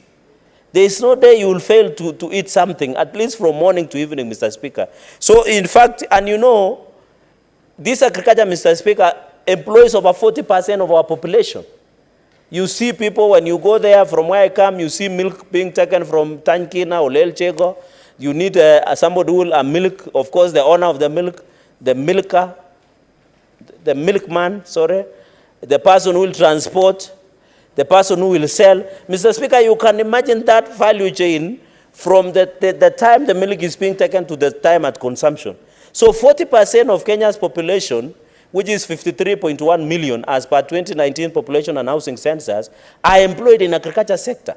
It means with the introduction of aggregation centers, with the introduction of Mung Beans, investing in it, creating a legal framework, we are able to increase the number of people in, for example, Kitui County, where Senator Wambua comes from, and they depend on this as part of farming, Mr. Speaker, to improve in terms of employment, Mr. Speaker. And therefore, it creates opportunity to agriculture, Mr. Speaker, creates opportunity to 70% of the population in the rural areas, Mr. Speaker. Rural population, 70% depend on agriculture. Where you go there, you will get somebody with a cow, somebody with planting maize, Mung Beans, Mr. Speaker, macadamia, cotton, and I was informed, Mr. Speaker, I was shocked today to learn that Lamu is some of the leading counties that produce cotton alongside Busia and many other countries. Yet, for example, Lamu does not even have a cotton ginnery that can process cotton, Mr. Speaker. So, in entirety, the issue of agriculture cannot go without a notice. Mr. Speaker, finally, on the issue of implementation on regulation, I think on the issue of the role of CEC, Mr. Speaker, we need to agree. And I don't know what we will do. Because, Mr. Speaker, agriculture is fully devolved. I wanted to ask the Committee of Devolution, Mr. Speaker, to cease of, I remember there was Senate and COG consultation that happened in Naivasha, and some of us attended remotely. Mr. Speaker, some of us attended remotely. We need to ensure what are these functions that needed to be devolved, do the costing, and then if they are clawback, Mr. Speaker, or functions that need to come back to the national government. Because in my own opinion, agriculture is fully devolved. It is only the policy that you can retain at the national, at the level of national government, Mr. Speaker. With those very, very remarks, Mr. Speaker, I want to congratulate Senator Wambua, Mr. Speaker, and in the spirit of congratulation, to congratulate members of National Assembly from Kenya Kwanza for spirited and ensuring that they pass the finance bill, Mr. Speaker. Yesterday evening, the finance bill has been passed, the budget has been read. We need now to mop up resources, ensure some of them goes to Mung Beans, and I want to assure Senator Wambua, the increment of VAT of fuel from 8% to 16%, we will get more resources to invest in Mung Beans and ensure that we give an opportunity. So let us support this finance bill going into the future, Mr. Speaker. Let the President William Ruto have resources. We need roads, Mr. Speaker, so that we can ensure, Mr. Speaker. What is your point of order, Senator Sifuna? Mr. Speaker, I rise pursuant to Standing Order number .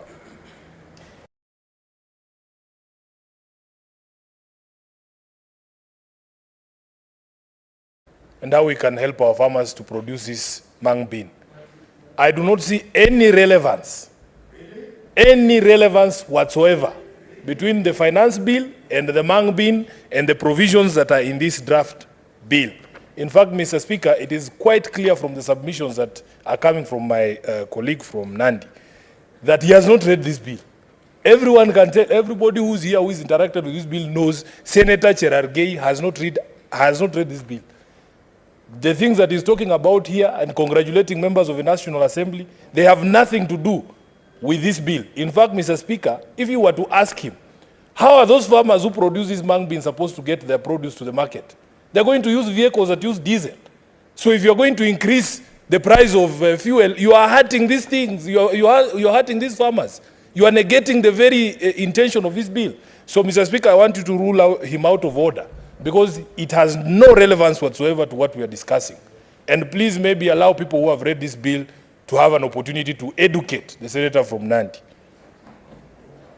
Senator Sifuna, if I go to Senator Cherargei, well, he was addressing himself to the financial implications of the bill, that at some point, for this bill to live to its objectives, it requires some finances. And therefore, through the finance bill, through the revenue-raising measures that have been captured in the finance bill, resources then will be made available for purposes of implementing and cushioning this bill financially. I think the senator is quite in order to advance that kind of argument. Proceed, Senator Cherargei. Mr. Speaker, thank you very much for ruling out Senator Sifuna, which I dismiss those assertions with contempt it deserve, and I don't want to go there. In conclusion, Mr. Speaker, what I was just explaining, and I'm willing to educate him under a cup of chai and mandazi in lunch, of course, courtesy of you, is that, Mr. Speaker, with this bill, Mr. Speaker, will need financing. We'll need a processing, we'll need a factory. Where will President raise money to allocate to development of Mung Beans factory, Mr. Speaker? And I can see your leader is nodding in agreement. Maybe you need to sit close so that he can be appraising you, Mr. Speaker. With those very, very remarks, I support this bill. I have read, and I think this is the best that will happen to every farmer, Mr. Speaker. I know, Mr. Speaker, Senator Sifuna does not appreciate the role of farmers because he lives in a city and he waits for us to bring food. So thank you, Mr. Speaker.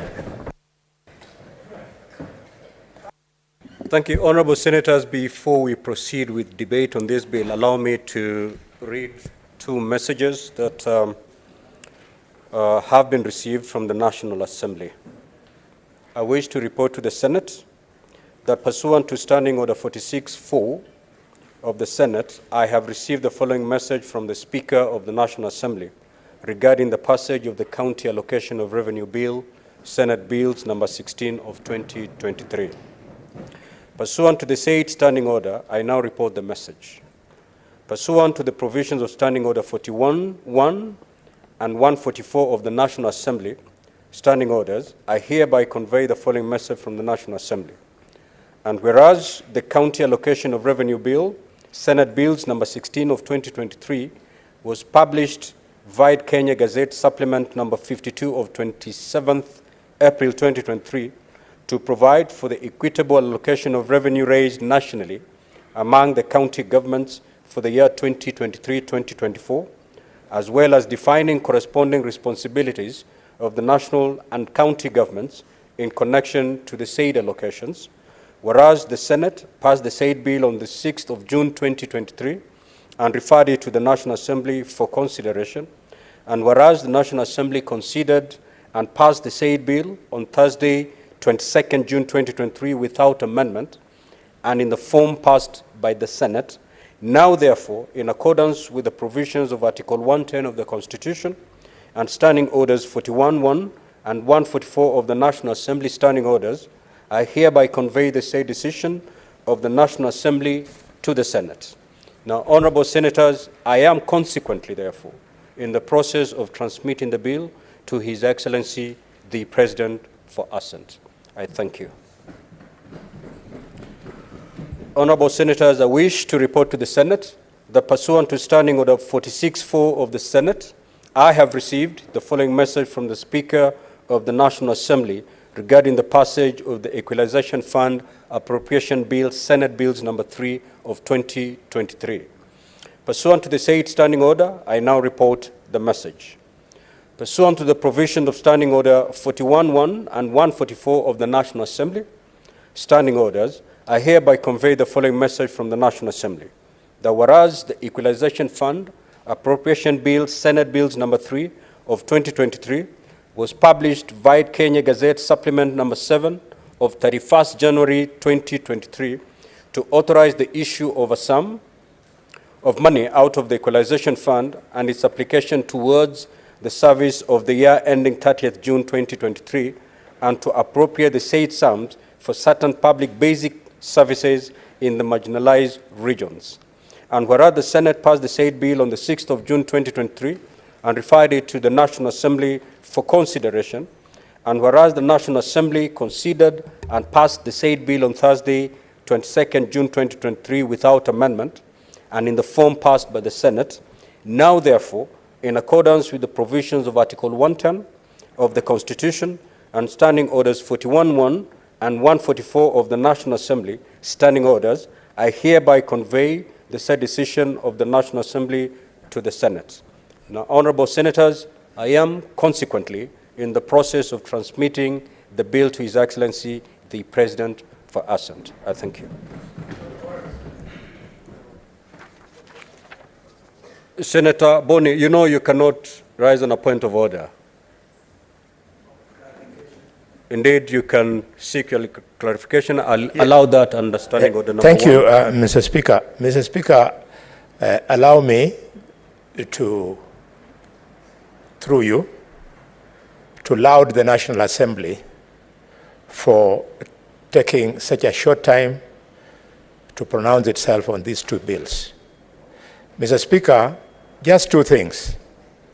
The first one is that as you take these bills for assent to the President, we would like to see the presence of the Senate when the signing is going on.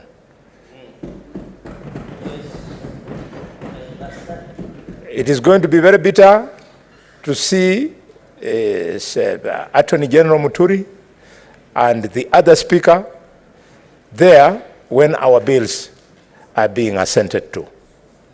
The second one, Mr. Speaker, is a point of appeal to members of the minority. Concurrence of the two houses is not a weakness.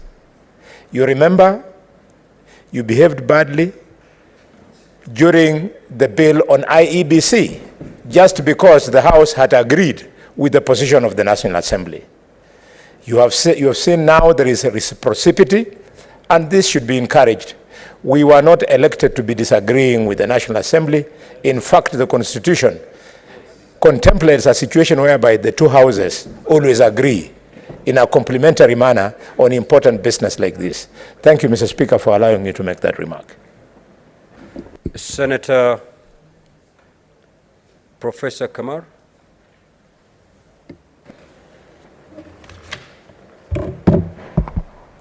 Thank you, Mr. Speaker, for giving me the opportunity to support this wonderful bill from my very own student, the Mung Beans Bill 2022.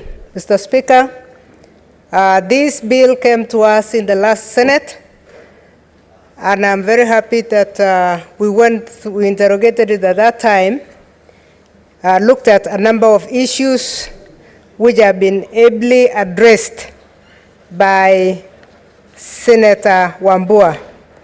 May I take this first opportunity to congratulate the Senator for such a well-worded bill. Mr. Speaker, this bill is going to make a very big difference in the agriculture sector in this country. Mr. Speaker, my first degree is in agriculture, and I know that there are crops that have been identified by bills or acts of parliament. What this bill is going to do is that it's going to shift the mung bean to a level, to the same level as the coffee or the tea crops. Crops that require processing, crops that require clear identification out of the other crops. One thing Senator Wambua convinced me in the last Senate was to convince me that we can pick one bean and run with it. And I'm really truly convinced because, Mr. Speaker, it is very important for us as a country to ask ourselves, what exactly do we have as export crops, even in this region? And I like the fact that in part one, he has actually articulated that we want to provide a framework for the implementation of effective marketing strategies for the mung bean in Kenya and internationally. I say this, Mr. Speaker, because we have an open market with COMESA. We have an open market with the EAC. Now we have an open market with the EU, apart from the fact that we have markets also in the East, including China. And in most cases, Mr. Speaker, there is trade imbalance in this country. The trade imbalance is resulting because whatever we do with these countries, they export more to us than we export to them. So we really need to identify a few products that can be exported. And this is what this bill is going to do. It is going to move this one bean to the level where we can export it the way you export coffee. And I say congratulations, Senator Wambua. By providing a framework or facilitating a modern way of farming the mung bean and generating a modern way of processing it, we will upgrade it to the level that you can sell it in a supermarket in the US, you can sell it in a supermarket in China, and you can sell it in a supermarket in the UK. And just to help us close the gap of export importation, because what we receive from all these countries is more than what we send. And the question has always been, when we discuss imbalance, and we are discussing the same imbalance even when we're in the Pan-African Parliament, you find that when you discuss imbalance, they say, what do you have that you can sell? I was in the SCP EU for a very long time, for almost 7 years in Parliament, both in the National Assembly and in Senate, and you find that AirPass, which was signed the other day by the President with the European Union, the same questions are coming. What do you have to sell to us? Mr. Speaker, currently we are exporting French beans, which is a fresh produce. We are exporting avocados, which are fresh produce. We are exporting mangoes. However much we sell fresh produce, it is very difficult to process them. So the mung bean is going to be the gold in the bean sector once this bill has gone through. Because one, the research sector is going to research on the beans, the special beans that can even grow in all corners of the country. So that apart from the sector, the areas of Kitui that are doing very well in the bean, we will have enough. I know that we have, the bill has provided that we will use the same beans for our own school feeding programs. But the money maker is going to be the export of this bean. And this is going to be very important for us, because before anybody exports any crop to us, we will also be telling them that we have what to export. So this is going to be good. Seed breeding is going to be prime. Hybrids that grow all over will be on. And the standards of packaging are going to be very high so that we can sell them anywhere, as I had mentioned earlier. One other aspect of this bill that is very important, Mr. Speaker, is the registration, which we debated last time, and we were asking the senator why he wants growers to be registered only for us to start registering maize farmers the next year. I figured out that he was already seeing a vision ahead of all of us, and he knew that the registration of farmers is very important. But I'm now starting to understand why registration is very important as we register farmers of all crops. It is very, very important that they are not only registered because of the inputs that government should subsidize at any point, But they should also be registered so that we know who owns what. Because, again, there is another registration that is provided by this bill, which is very important, the registration of the marketers or marketeers and the processors. People from the Mount Kenya region will tell you, Mr. Speaker, that coffee has become another nightmare. That it's, unless we identify who owns coffee, you'll find that everybody sells coffee. And this is why registration is very important. We want to avoid middlemen who take advantage of farmers. Because if we know the owner and we know the marketeer, it is very easy for us to standardize not only the selling price, but also to ensure that our farmers get profit. So it is so important, as it is now in the coffee sector, that we must register the farmers, we must register the factories, we must register the marketeers, so that we are able to take care of this. So that was one of the other issues that Senator Wambua was able to articulate to us, that it is very important to recognize who the farmer is, and I want to laud him for that, so that we limit the brokers. Brokers have destroyed the agricultural sector. Agriculture has a very low margin.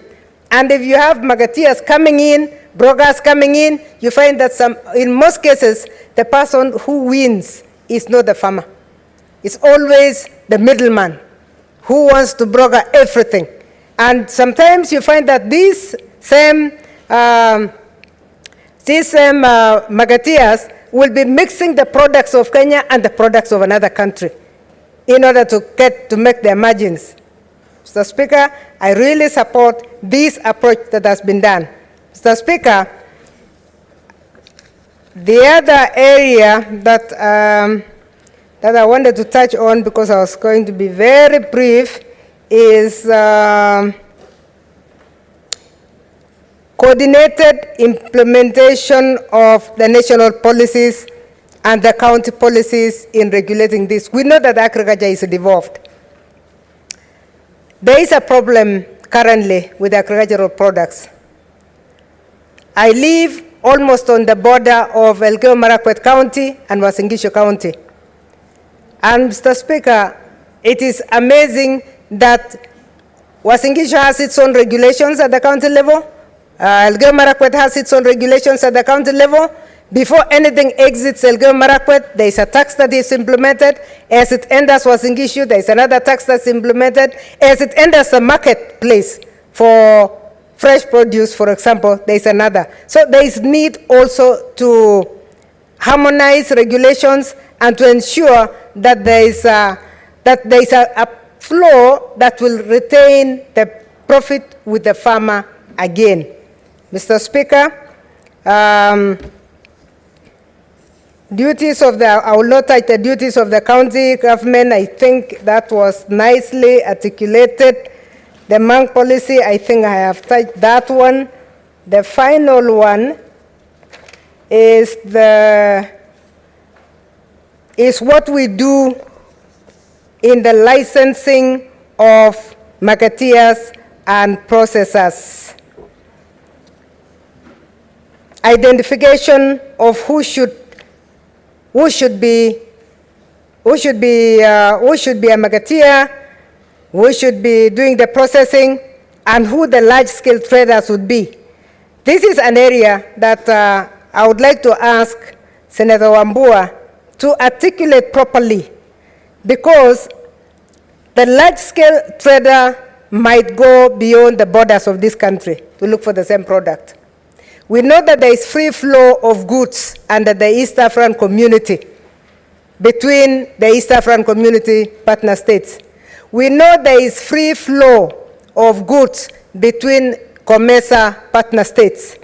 If there is going to be free flow of goods, how shall we distinguish between the large-scale trader of the mung bean from Kenya, which is a protected crop?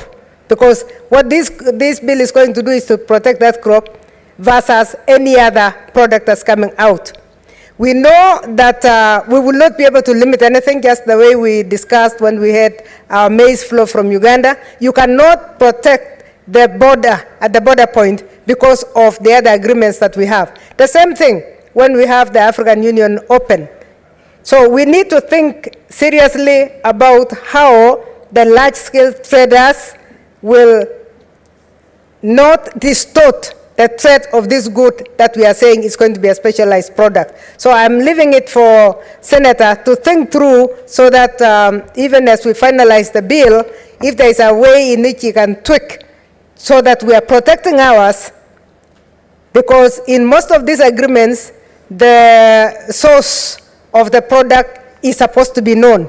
How shall we ensure that what is from Kenya is the product of Kenya, so that our competition will be between us and the neighboring countries in terms of the prices only, but that we continue to identify what is the Kenyan mung bean, because it is a valuable product as far as the list of products that we have and the list of crops we have are concerned. Otherwise, with those remarks, Mr. Speaker, I would like to support and congratulate Senator Wambua for such a beautiful bill. Thank you, Senator Professor Kamar. Senator Mutinda.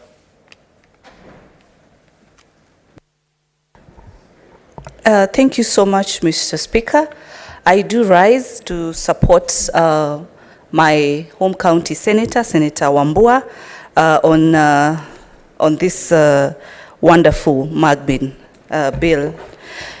Mr. Speaker, as a champion of also agriculture on my current bill in regards to the extension, agriculture and livestock extension services, I'm very happy to see this bill in this floor of this House because it actually expounds and brings about the achievements of the extension. Because I talk about making sure that our cash crops get the value that they deserve. The bill has talked about research methods in clause 4. And I want to say that this is one of the areas in agriculture that really need to be very well funded so that farmers can get the right methodologies of ensuring that their yields of different crops, including the mung bean, are maximized at higher levels.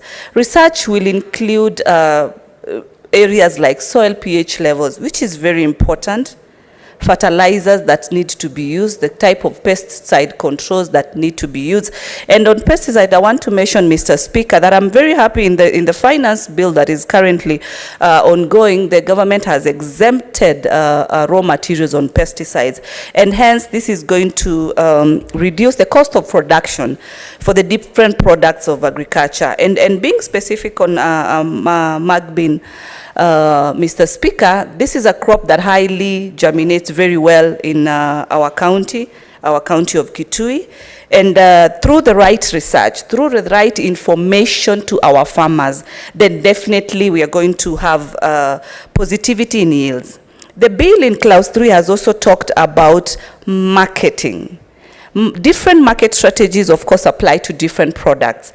And I'm happy because in this clause, Senator Wambua talks about increasing the market share. It's very important, like any business person, to always ensure you maintain your market share and also increase your market share. The focus of this bill, Mr. Speaker, is to ensure that the market share for mung bean is increased. As he stated last week when he was moving it, he was able to indicate that the product, the commodities out there in the market, but the farmers are not able to get value for their money, for the process of farming that takes place. And so in clause 3, matters are marketing. Then this bill should expound further also, and will be able to guide farmers on the right markets for the product.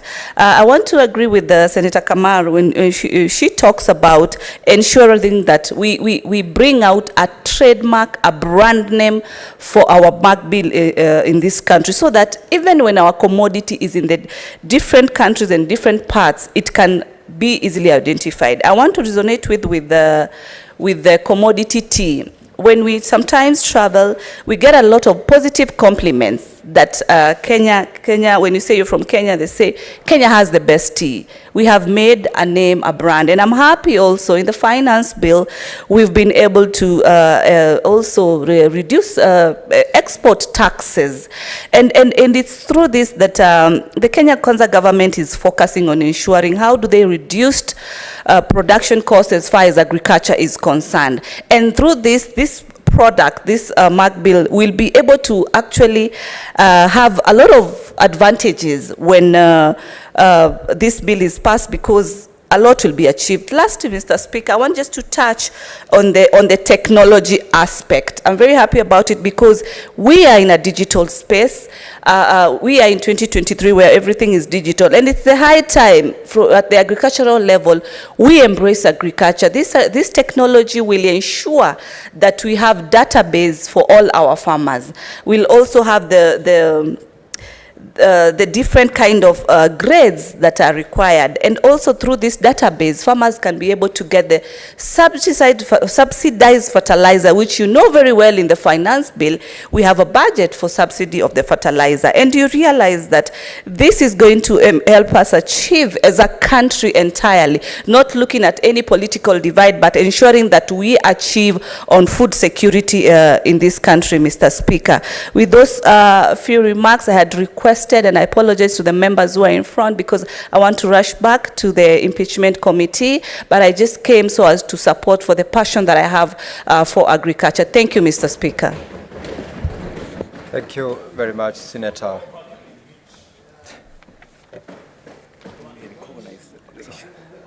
Senator Sifuna Edwin. Senator Sifuna, just take your seat, resume your seat. I have this communication to make, then you can contribute. Honorable members, honorable senators, I would like to acknowledge the presence in the public gallery this afternoon of visiting teachers and students from Kariobangi North Girls High School in Embakasi constituency. The group comprises 3 teachers and 95 students who are in the Senate for a one-day academic exposition. Honorable senators, in our usual tradition of receiving and welcoming visitors to Parliament, I extend a warm welcome to them, and on behalf of the Senate and on my own behalf, wish them a fruitful visit. Honorable Senator Sifuna, as you take the stage to contribute to this bill, I would also ask you to take a minute to welcome the students and teachers from Embakasi Kariobangi Secondary. Thank you very much.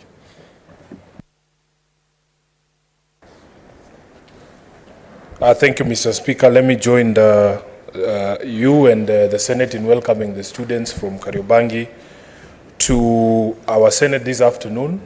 I'm hoping that you have had opportunity to see around Parliament, to see the National Assembly as well, and that you will continue to work hard in school because these seats here, you notice they don't have anybody's name on them, meaning that any one of you working hard and finishing school, you can come back here in the future as senators of Nairobi. I just want to say I'm very proud of you.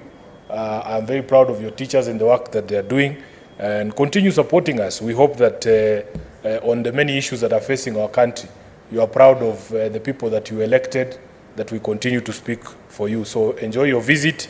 Maybe you can spend the next 10 minutes listening to my very brief submissions. Then we come and have a chat outside the chamber after that. Mr. Speaker, allow me to begin. These students must know that once upon a time their senator was free labor for my father on his farm after I finished my Form 4. And I got opportunity. It might not look like it right now, but I grew many of these products, these crops that people are talking about. Sometimes when my colleague senators talk to me here, because I'm the senator of a city, they imagine I don't know what ndengu is. Mr. Speaker, when I finished Form 4, I was free labor for Mr. Watenya, my father.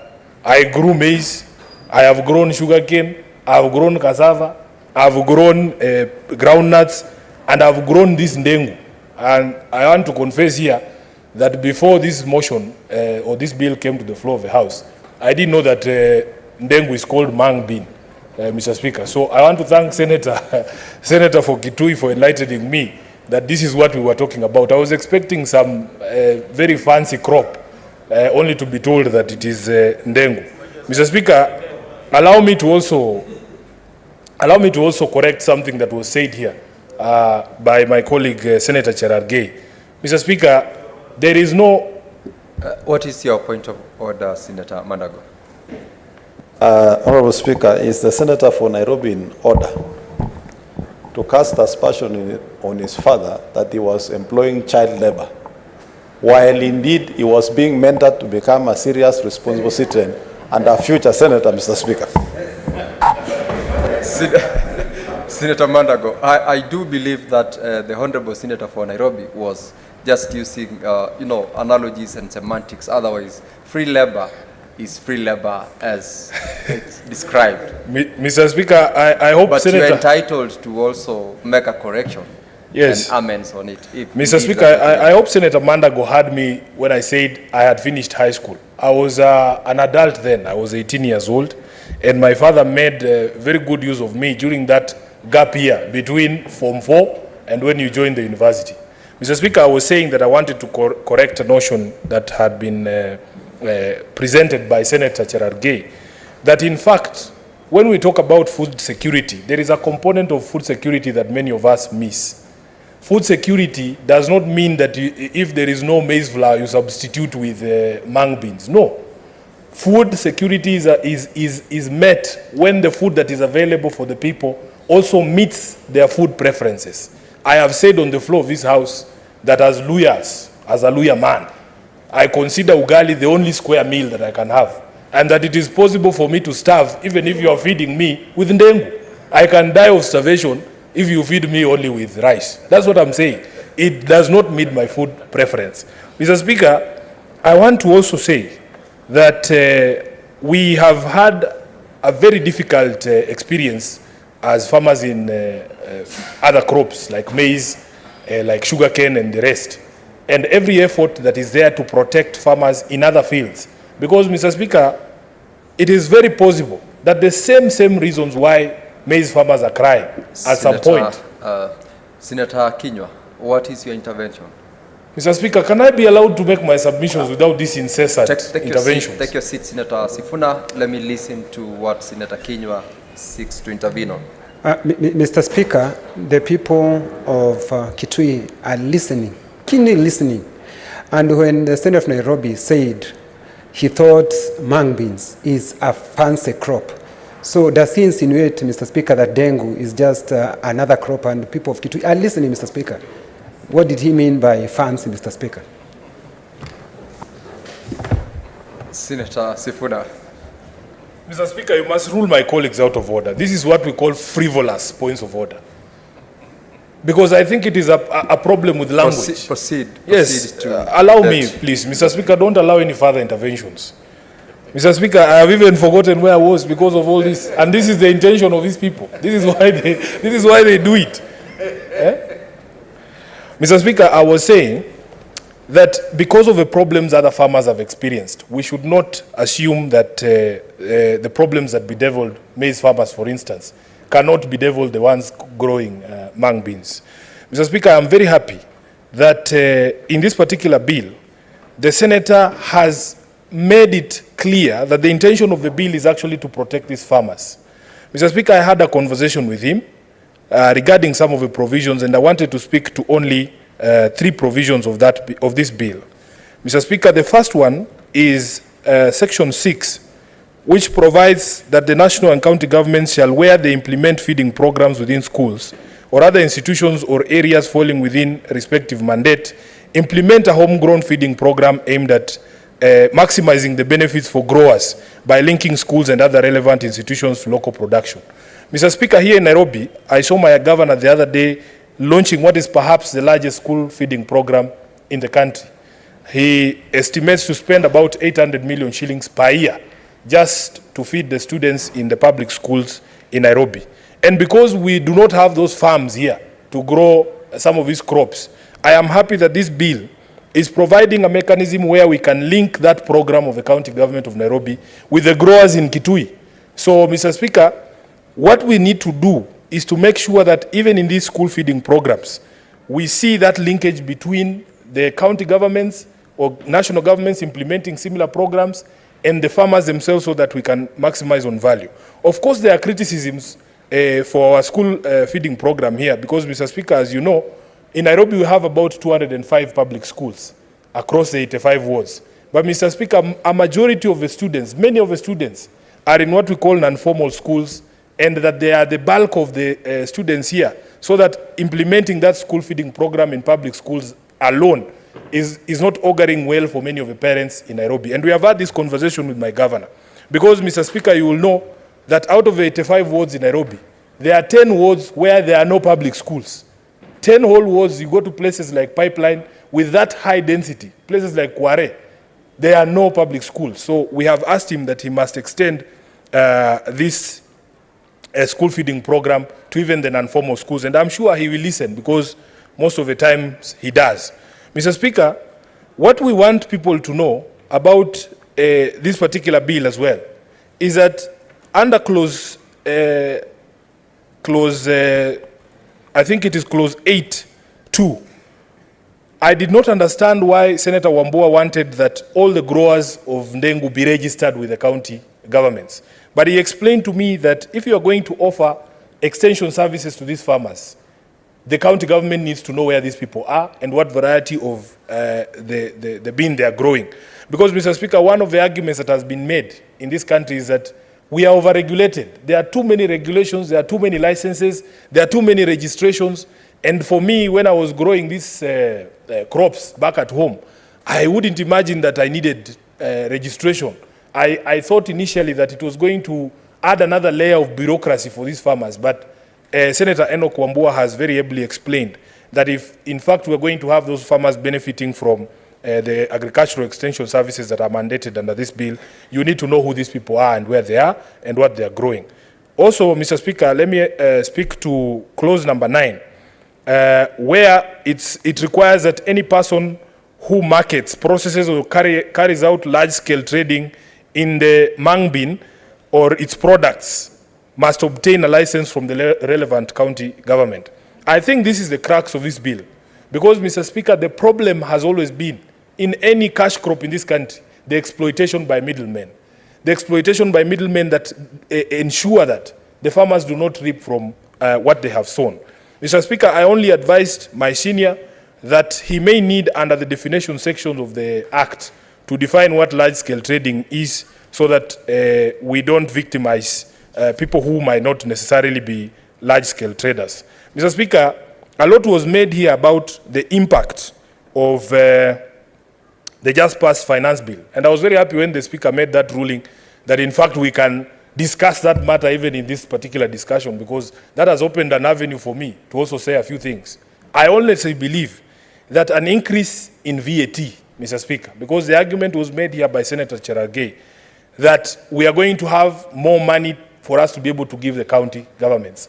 We in the Azimio coalition, the minority party, argue that, in fact, the economic impact of the passage of the finance bill is going to be counterproductive, because many of these farmers rely on this same agricultural equipment that uses diesel. You are aware of the level of mechanization or the level of fuel needs, especially in mechanized agriculture.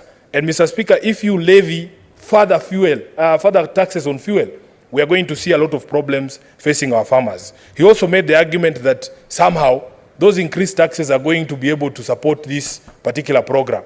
Mr. Speaker, the way county governments receive resources is through that Division of Revenue Act that we deal with here in the Senate.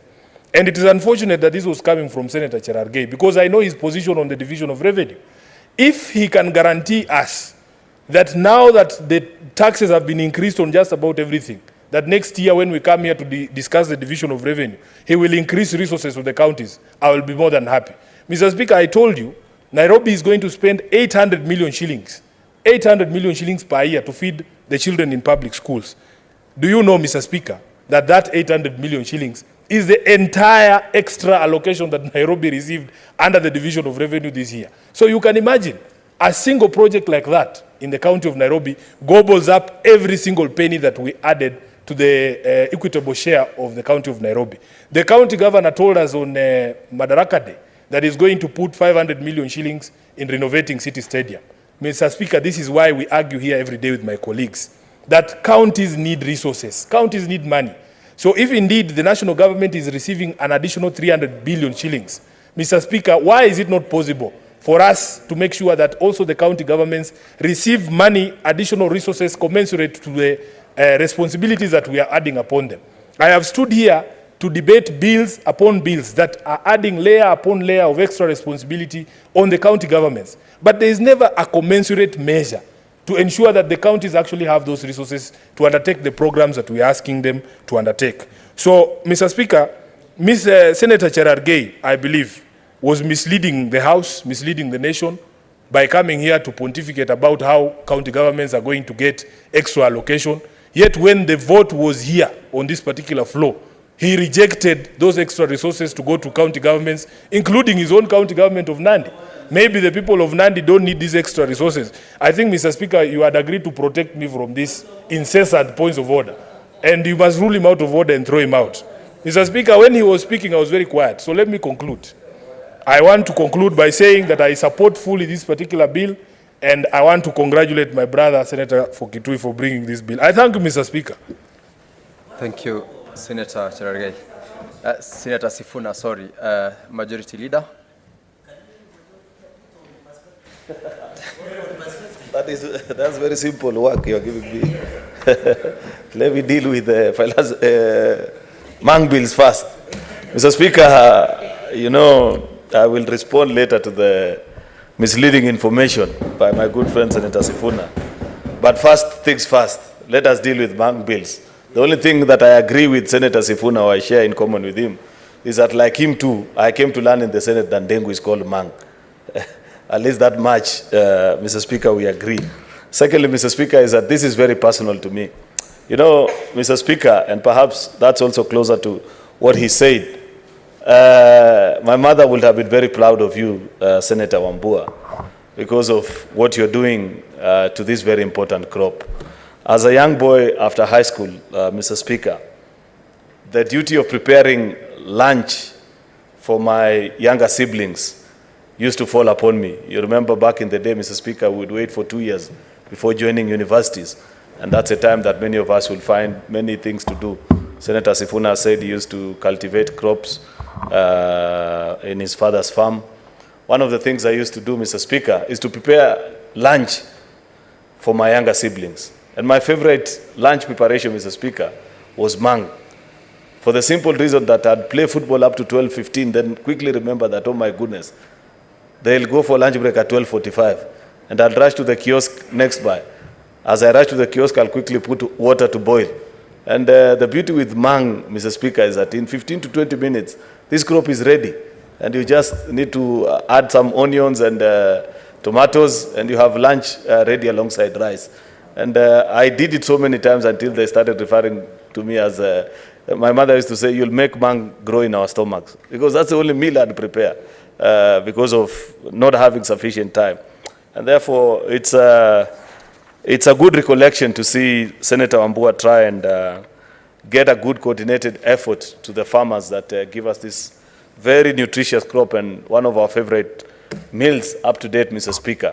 Not only here in Kenya, but even when you travel across the globe, Mr. Speaker, especially in the southeast of Asia, this is a very popular dish, Mr. Speaker. And the fact that we have farmers in Kenya who for all those years, we have left them to the vagaries of the market to determine for themselves what value to be added, how to sell it, how to regulate its sale, how to organize and aggregate as farmers, Mr. Speaker, is quite unfortunate. And therefore, the effort by Senator Wambua is quite commendable, Mr. Speaker, because we need many of such regulations, Mr. Speaker, and legislations that will help our county governments realize that this is primarily the very reason why Kenyans accepted this thing called devolution.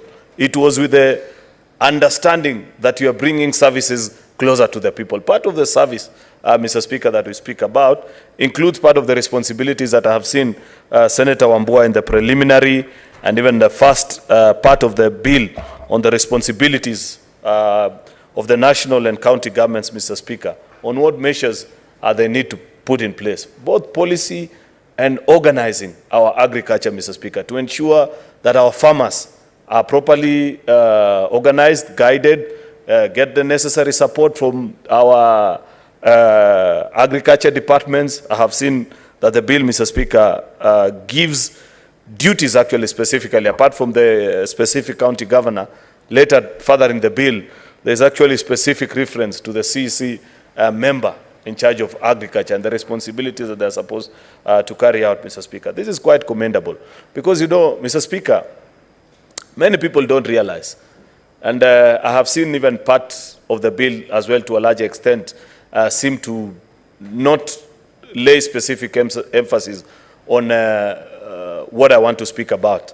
Mr. Speaker, actually most, I'll take that again, Mr. Speaker, most of our agricultural practices in all over the country is subsistence farming, which slowly by slowly evolves into a way of living. You'd find that people plant either maize, beans, rice, just to feed themselves. But soon and very soon as they get better at cultivating that particular crop, they enlarge and they increase on the crop, having learned how to ply the trade better. They increase on the crop, and perhaps what they have as a surplus away from what their families can consume, they sell it off, Mr. Speaker. And that is how many Kenyans live their life in the rural settings, the people that we represent in this house. And therefore, Mr. Speaker, if as a country we look forward to a time where we shall be food secure, where we shall be able to lift millions of Kenyans out of poverty by encouraging practices that assure and guarantee even the smallest of farmers in the smallest of scale that they can make a living out of agriculture, then it is by coming up with policies, Mr. Speaker, that will ensure that these small-scale farmers are guided, protected, receive the kind of services that they need from either the county government or the national government, Mr. Speaker, to be able to nurture this crop to its full fruition, Mr. Speaker, and gain a lot from it. I say that because, for example, tea, with all the challenges that we have in tea, part of the genius that has made tea to be the leading foreign income earner to the country for all those years is the fact that through KTDA, small-scale farmers, people who own a point of an acre, a quarter of a point, 2 acres, many of our farmers, in fact, 60 to 70% of tea farmers in this country don't own more than an acre or 2. It's in small percentage, and even in families that as a family, as a father used to have 4 or 5 acres, over the years it has been passed down and shared equally amongst the 2 or 3 sons that you have. Therefore, everybody has an acre or less. But the fact that it doesn't matter how small your farm is, there's an aggregation process that brings together. You take your tea to the buying center, somebody does the job of processing it, another person transports it, and eventually it's sold, and that money finds its way back to the farmer. The unfortunate thing is that in many of these other crops, you can talk about maize, you can talk about wheat, you can talk about sorghum, you can talk about rice, is that there isn't that level of organization. Everybody is left to fend for themselves. And on many occasions, you'll find even, you won't find it strange, just like I see in my county, people drive in big lorries and knock on farm after the other. You find that on this farm, if they get somebody who is desperate and in a difficult situation, they negotiate to buy a bag of maize at 5,000 shillings. When they go to the next one and they find that for one reason or the other, he's not willing to sell, you find that they sell even for a higher price. So they're able to take advantage of our small-scale farmers because of lack of proper aggregation policies, Mr. Speaker. Part of the promise that we made as an administration, if you read Kenya Kwanza's The Plan, Mr. Speaker, our document that guides the implementation of the priorities that we gave as an administration, Mr. Speaker, small-scale agriculture and the aggregation of their products, ensuring that you're able to gather and collect crop from the smallest of farmers to the largest and have them enjoy almost shared benefits, despite the fact that they don't produce equally. The small-scale farmers don't enjoy the large economies of scale in things like pesticides and fertilizer, but you still try and bridge the gap is a promise that we made, Mr. Speaker. And therefore, it's very encouraging to see such bills come to the House, Mr. Speaker, and we must support such efforts so that the people of Kenya know that indeed as a Senate, we prioritize every need, every crop. Every senator needs to come to the House and give us a proposal of ways in which they can make their counties economically viable. Mr. Speaker, we must begin to change our thinking. And that is a problem that I have. And I wish Senator Sifuna was here as I make my presentation, because he comes from the school of thought that forever, that it is possible, Mr. Speaker, to fund counties to trillions of shillings and ensure that for every need that farmers have, we shall always send money to them, Mr. Speaker. Part of the organization that I see being brought, Mr. Speaker, is that you know that it is a universal principle that for every service that you enjoy from a government, there must be pay for it, Mr. Speaker. The good organization, the licensing that Senator Wambua is talking about, is not money that shall be reverted back to the national government. That's a form of taxation to the people. But the beauty about it and the beauty of what is in this bill, Mr. Speaker, is that I want to propose, and the unfortunate thing is that perhaps Senator Wambua, during a committee of the whole, this is something that you may want to propose, though we can have actually an overarching principle for all crops about this, Mr. Speaker, is that when counties collect levies, then we must ring fence that levy, even the license fee, to go back to the development of the particular crop. Otherwise, Mr. Speaker, it will happen like happened to us in tea. Why did we abolish cess and levies from the tea crop, Mr. Speaker? It's because counties were collecting cess from tea factories and the farmers that were doing this crop, but not making the roads that was meant to do. Yet previously, before we had county governments, Mr. Speaker, that is what used to happen. Therefore, we must find a way of ring fencing these levies that are collected from these farmers, so that we see this is the way that you shall develop and ensure, Senator Wambua, that your farmers in Kitui and all the farmers in Kenya who shall be participating in the development of this crop have good extension services, have got better pest control, because the county government will be able to use that levy to send 1 or 2 officers here to Kaldro to receive training and be guided properly, go back to Kitui, impart the farmers with knowledge, ensure that if this year you're producing 10 kgs per acre, that there are practices that can be used even to make you produce 15 or 20. That is the beauty of government. That's how county governments need to operate. We must stop this obsession, Mr. Speaker, of imagining that we shall just always send monies to counties and that it is possible to find at some point where we'll have said, oh, finally we have sent resources enough with the services. We must be creative in our thinking and challenge our counties to know. I believe you, Mr. Speaker. I persuade my colleague senators to believe and understand that it is possible, and farmers, I have seen this with my tea farmers. I see this even with sugarcane farmers in my county who are now pleading and saying, please pass the sugar bill that is before the Senate and the National Assembly. We don't mind paying the sugar levy, that sugar development levy, so long as it's ring-fenced and we know that it shall come to develop for us roads that shall take the cane back to the factories and develop even seed cane for us. So people don't have a problem paying taxes, Mr. Speaker. They just have a problem with how that tax is spent, Mr. Speaker. And even this conversation about the finance bill, Mr. Speaker, it's all about people asking themselves that once we give this money to the government, what is our assurance? I want to give an assurance, Mr. Speaker, that as a leader in this House, as a leader in one of the 3 arms of government in charge of the legislature, now that the finance bill has been passed, the duty is upon us to ensure that for every tax that Kenyans are paid to this administration, that it is put to prudent use, Mr. Speaker, so that eventually we shall be able to, at least to a good extent, win over those Kenyans who have a problem paying taxes simply on account that they do not see it going to do that which it was meant for, Mr. Speaker. This is a proposal that we find itself in this particular bill, and for which I agree with Senator Wambua. If you read the Intergovernmental Relations Act, Senator Wambua, many times, and we have seen this proposal, our counties rely on the national government, either to in transfer of functions, Mr. Speaker, that when a county, for example, is not able to collect levies or one reason or the other particular service they are not able to provide, they surrender it to the national government. Senator Wambua, if and when this bill is eventually passed and enacted into law, it is possible to strictly follow every letter and spirit of this document and have your own county of Kitui develop and build this practice of mang cultivation to such excellent levels that other counties, including the national government, can actually transfer the function of developing policy and the practices of Mang farming to Kitui government so that whatever they use, whatever practices they have learned, applies across the country. That is what devolution is about.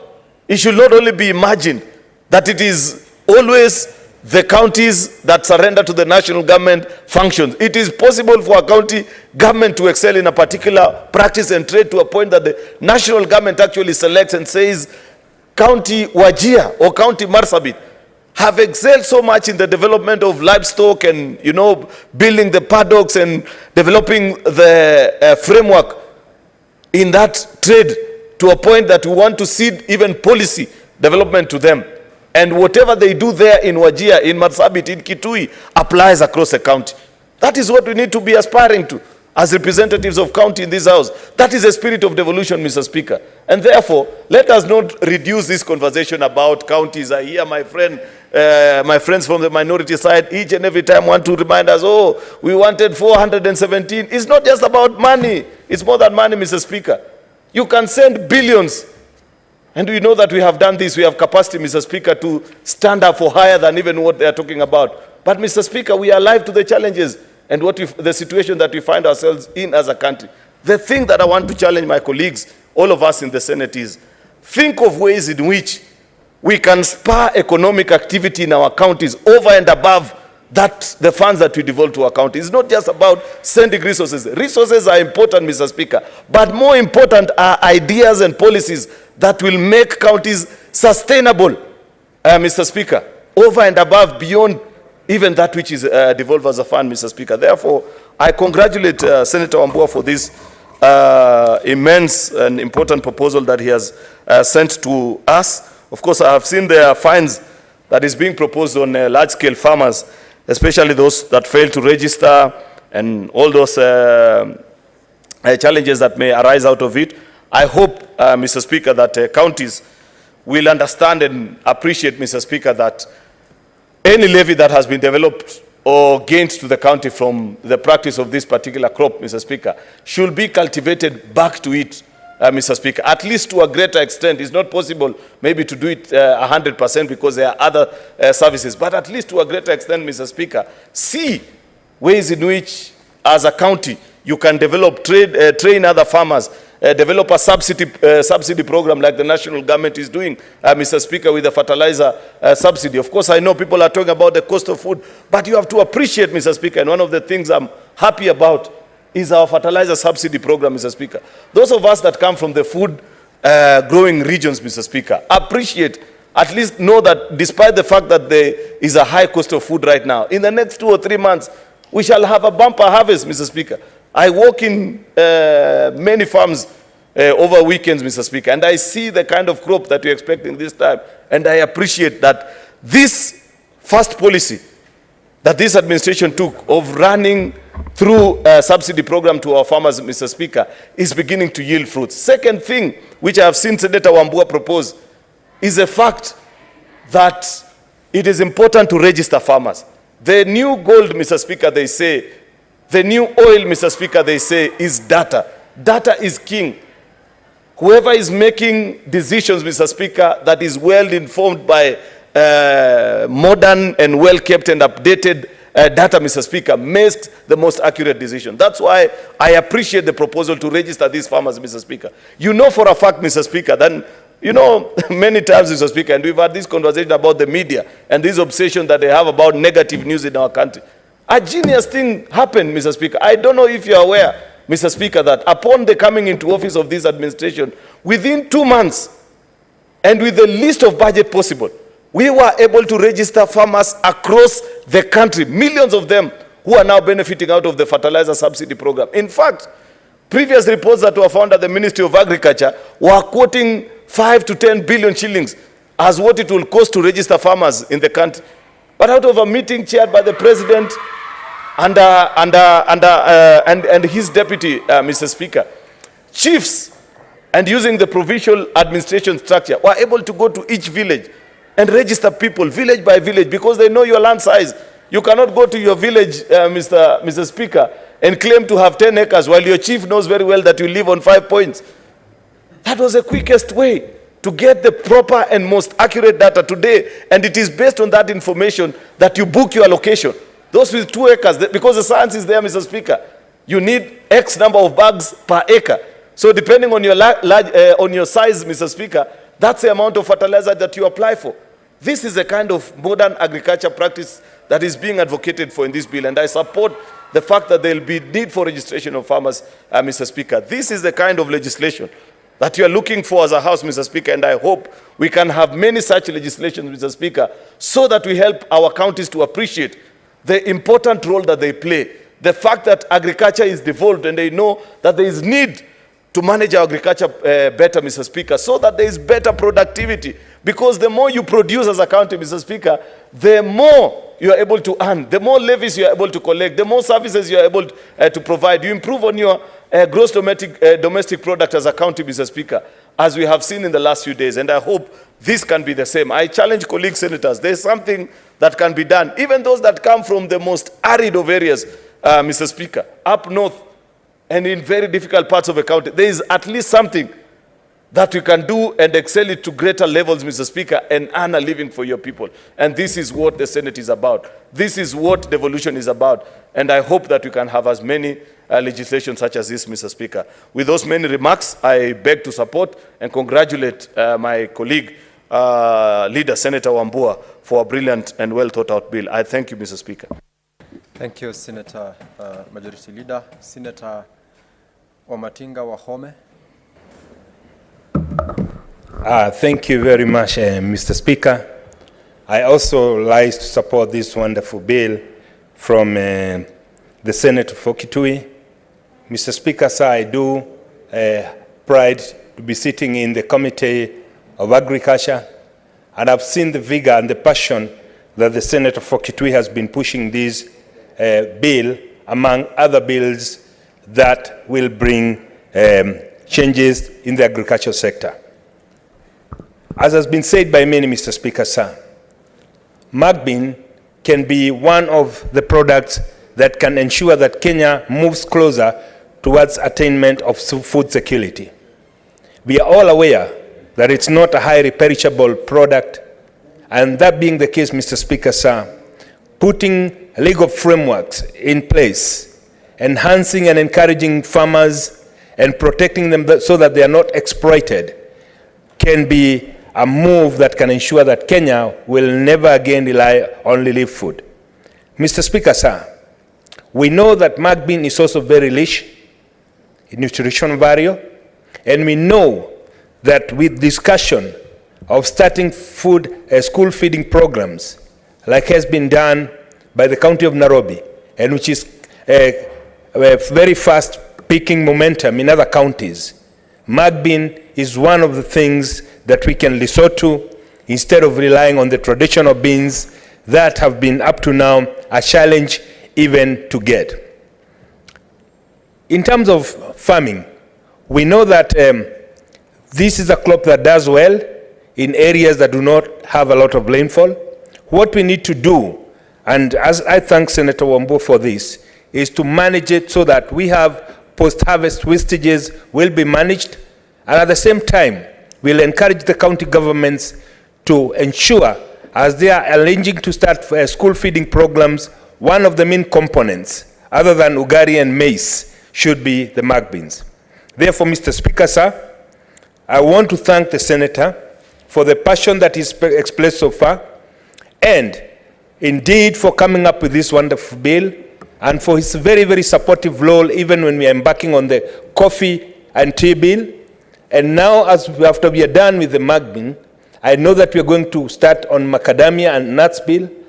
And Mr. Speaker, sir, I want to say the commitment of the Agricultural Committee, where I and Senator Wafula here sits, and Senator Wambua, under the able leadership of our chair, Senator Murango from Kirinyaga, we want to be written in the books of history at that committee that sat down regardless of the party lines and decided we must make a difference in this country. We must end the overexploitation of our farmers by cartels, by laws that only favors a few people. We have, Mr. Speaker, sir, decided We are going to take this path, as difficult as it may be, but we must, by end of this term, write down in the book of history that yes, the Agricultural Committee came with record bills to change the destiny of farmers in this country, because we are aware, Mr. Speaker, sir, we have what it takes, we have the passion, we have the drive, and most importantly, our committee is composed of highly competent and passionate senators who want to make a change in the history of this country. Mr. Speaker, sir, as I sit down, it is important to point out the Kenya Kwanza government is committed to ensuring that it puts structures in places, including industries and processing, aggregated processing plants, so that we can be able to add value. We know mung bean, after it has been harvested, the only thing you need to do is sort it out, package it, and it's ready for export, it's ready for the shelf life, and we know it has a long shelf life. Therefore, Mr. Speaker, sir, I would want to take this opportunity even to urge this, my colleagues, even from the minority side, we must support what can change the destiny of our people. And that is, one of them is this finance bill, Mr. Speaker, sir. Because once we are able to raise the taxes, once we are able to put money in the government coffers, we'll be able also to inject much more resources so that we can develop infrastructure, and most importantly, the aggregated county development and processing centers, which I think will be a game changer. Thank you, Mr. Speaker, sir. I support. Thank you very much, Senator Wamatinga. Senator Karungo Thangwa Paul.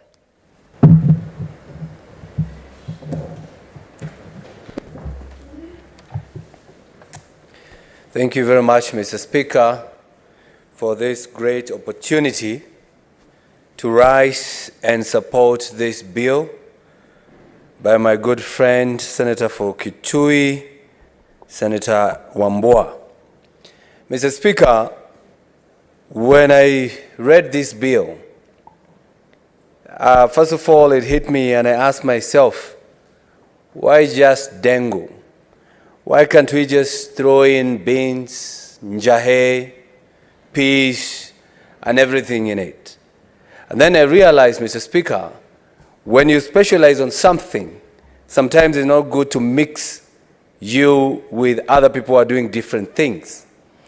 And so, Mr. Speaker, I saw it is fit for us to discuss mung beans alone, because we have coffee, which has its own law, we have tea, which has its own law, we were discussing cotton the other day. So I think this is the way to go. Mr. Speaker, when I did my research on the issue of dengue, I was asking myself, because I didn't know, where it comes from. And I realized that 95% of dengue comes from Kitui, Makwiny, Tharaka-Nithi, Machakos, Meru, and Embu. So that is a place where this dengue comes from, Mr. Speaker. And so we need this law. And for us to have this law, the only problem I have with this law, Mr. Speaker, which the Senator for Kitui should note, is the creation of these committees, Mr. Speaker. I don't know why, I don't know whether it's a template. So many laws create committees. And Mr. Speaker, the reason why I'm raising this issue is because the creation of committees without knowing is a creation of cartels, Mr. Speaker.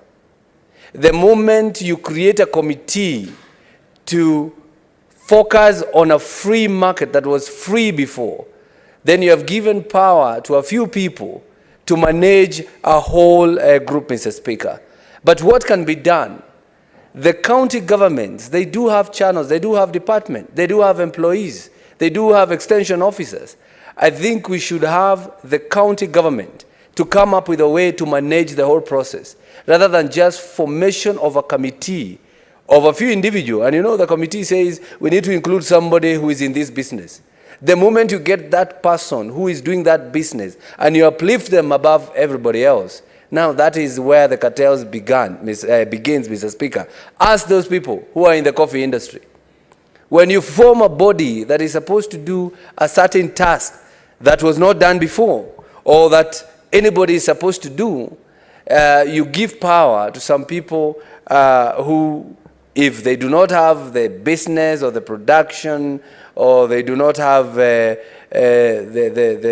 farming of dengue at heart, they will use that opportunity to form that cartelism or cartel that deters others from growing this dengue, Mr. Speaker.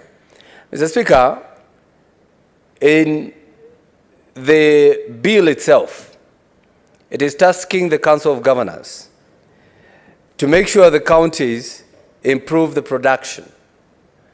That is a good thing, Mr. Speaker, because agriculture is devolved. And that is good because we, being an agricultural nation, I think the counties should be tasked, forced, pushed to make sure that they improve on agriculture, Mr. Speaker. But when they do that, they need to do research. Research in the sense where they're going to have this market. Research in the sense, how do we benefit, other than nutritional value of dengue, what are the other benefits? Maybe it is medicinal, Mr. Speaker, and you never know. Because I was just reading around and I saw that it helps in weight loss. I don't know. I mean, we need them to do research. It helps in lowering your cholesterol. I don't know, Mr. Speaker. I just read an article. But if they do this research and they certify, Mr. Speaker, I believe everybody will be going to these shops and say, I want to do dengue because it is preventing heart diseases. It is preventing, it is fighting cancer, Mr. Speaker. That is an article that was online that gave me this information. But is it true, Mr. Speaker? We are asking these county governments and the governors and this government of ours to do research and certify or ascertain these claims so that people will have an idea of what are the benefits of dengue. Of course, it's food, but we need to know. I have a friend of mine, Mr. Speaker, who goes to uji joints. He knows all the uji joints in Kiambu. And the only reason he goes there is because he was told, if you take this unji, it will give you some powers. I don't want to go to that direction, Mr. Speaker, but I do understand, you understand what I mean. So maybe this dengue has the same. And if you go to Yaya Center, without promoting the shop, Mr. Speaker, there's a shop there, just close to the building, not exactly the building. They're selling a Chinese product, and they do have dengue juice, Mr. Speaker. And I hope the senator for Kitui is listening to this. Maybe tomorrow I can go to that shop and bring you dengue juice. I had to buy it and drink it, and it was a good one. So this is what the county government should do to give value addition to these products, Mr. Speaker. And you remember in our budget, the budget that was passed, that was read the other day, every county will benefit with an aggregation center, Mr. Speaker. These aggregation centers is where the farmers will be taking their produce for it to have value addition, for it to be packed. And you know, Mr. Speaker, as much as Senator Sifuna was talking about, we should not talk about the finance bill. I mean, these aggregation centers wouldn't be available without the finances. And these finances won't be available without the finance bill.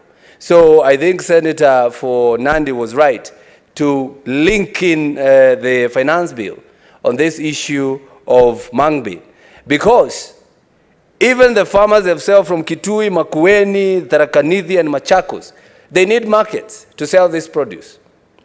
In our budget, or the budget that was read by the CS Treasury, 181 markets are going to be built, Mr. Speaker. We cannot have 181 markets without the finances. We cannot have the finances without the finance bill, Mr. Speaker.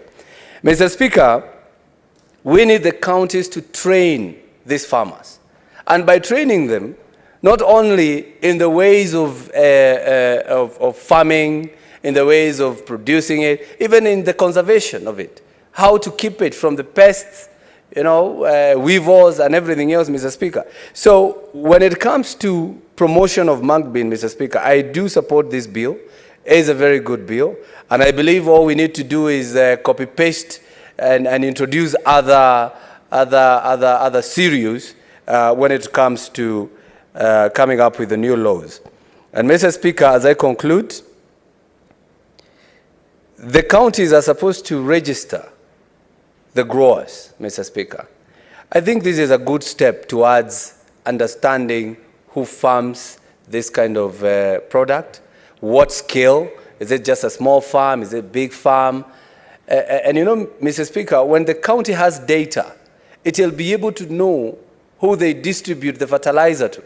We have the subsidized fertilizer.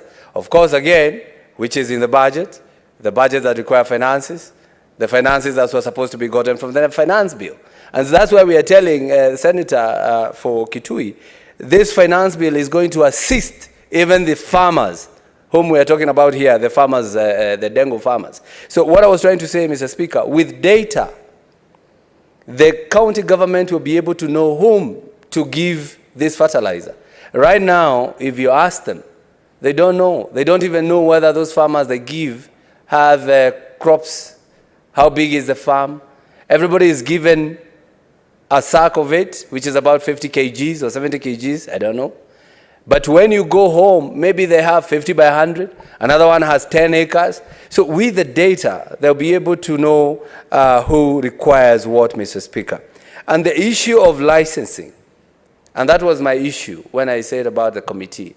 When you have a committee that gives these licenses, when you have a committee that has to scrutinize whose dengue has to go to which market, now they'll start talking about grading. There'll be grade A, grade B, grade C. Just the way they do with coffee. They say there is grade this, grade that, but when you go to the supermarket, have you ever asked grade A coffee? You just buy coffee and you go home. So I think the best thing is to make sure that we do not form a committee that comes up with this kind of regulations that will hinder the purpose of this bill. So licensing, Mr. Speaker, is very important for traders and, of course, processors.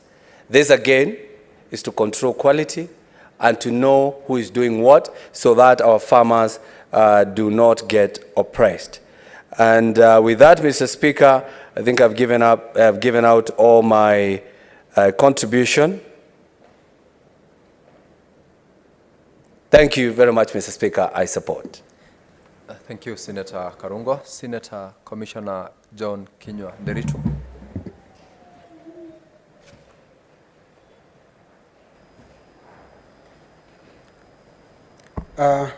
Asanti Bwana Spika kunipa fursa hii.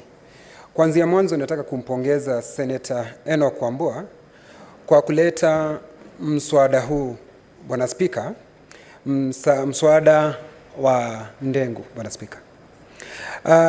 Nikimpa heko na kongole, wakulima wa ndengu walikuwa hawajulikani vizuri, kwa sababu nimesikiza hata maseneta wote waliokuwa wakiongea walisema hata hawakujua ndengu kwa Kiingereza ni nini. Kwa hivyo Mheshimiwa Enoch, nataka kupongeza kwa sababu wakulima walionekana ni wakulima wa kahawa, wakulima majani chai, wakulima wa mahindi, wakulima wa pareto na wakulima wa pamba. Nataka kukushukuru kwa kuwapa hadhi wakulima wa ndengu. Na Bwana Spika, nikiangalia mswada huu wote niuangalie kwa kindani, kile ambacho kimefanywa na Senator wa Kitui amefanya kitu kizuri kusema ya kwamba sasa ukulima wa ndengu ameufanya ukawa kilimo biashara, Bwana Spika, kwa sababu mambo yote ambayo yametajwa hapa, Bwana Spika, yanazingatia kuleta gharama nafuu ya ukulima wa ndengu, Bwana Spika. Na Bwana Spika, ni vizuri ijulikane wazi kwamba ukiangalia, Bwana Spika, mambo yote ambayo yametajwa hapa, naona Bwana Spika anasema ya kwamba kutaangaliwa ni mbegu gani ambazo zitakazotumiwa, ni mbegu gani, mbegu ambazo ni za hali ya juu ambazo utafiti tayari umefanywa, Bwana Spika. Anataja kusema ya kwamba, Bwana Spika, ni mpaka mbegu zenyewe ziwe zimeidhinishwa. anaendelea kusema ya kwamba mbolea, Bwana Spika, iangaliwe vizuri.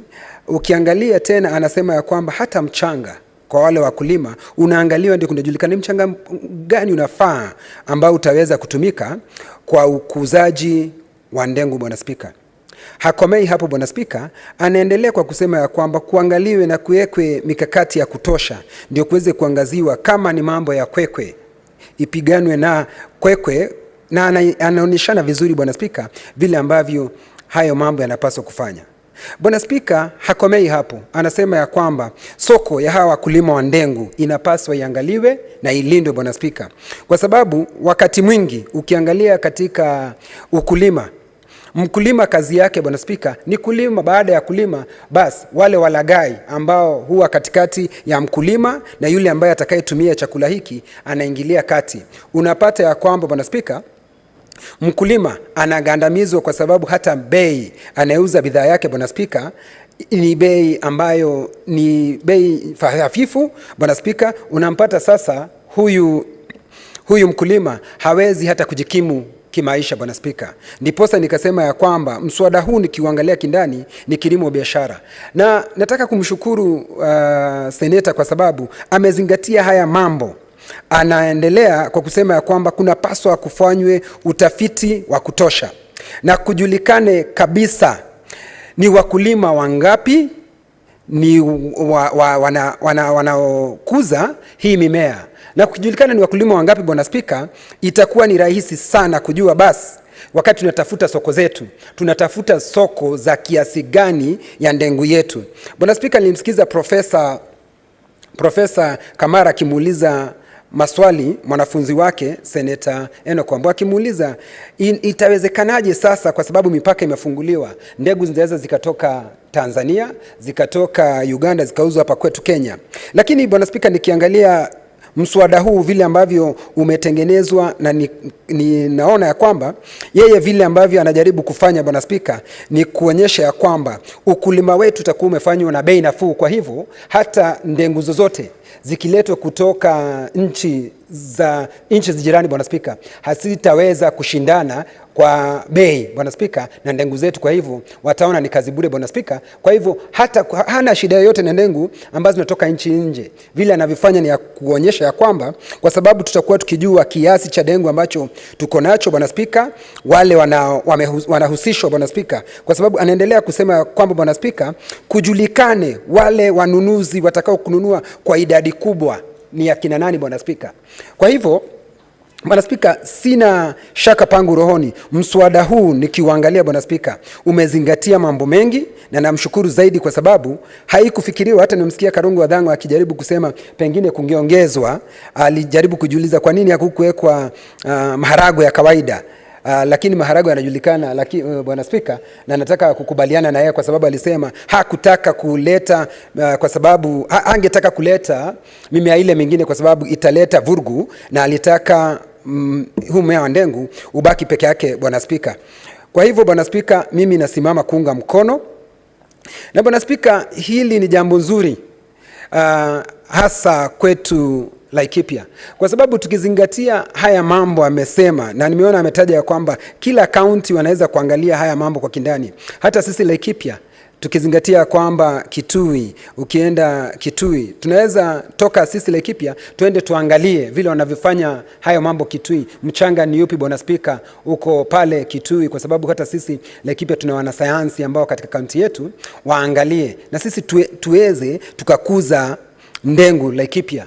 Na Bwana Spika, nambari ya wale watakokuwa kukuza ndengu Laikipia, kwa sababu ametaja ya kwamba nambari ijulikane, na kusema tu katika kaunti, amesema Kenya nzima kwa jumla, kwa sababu yeye ni senator wa nchi ya Kenya, Bwana Spika.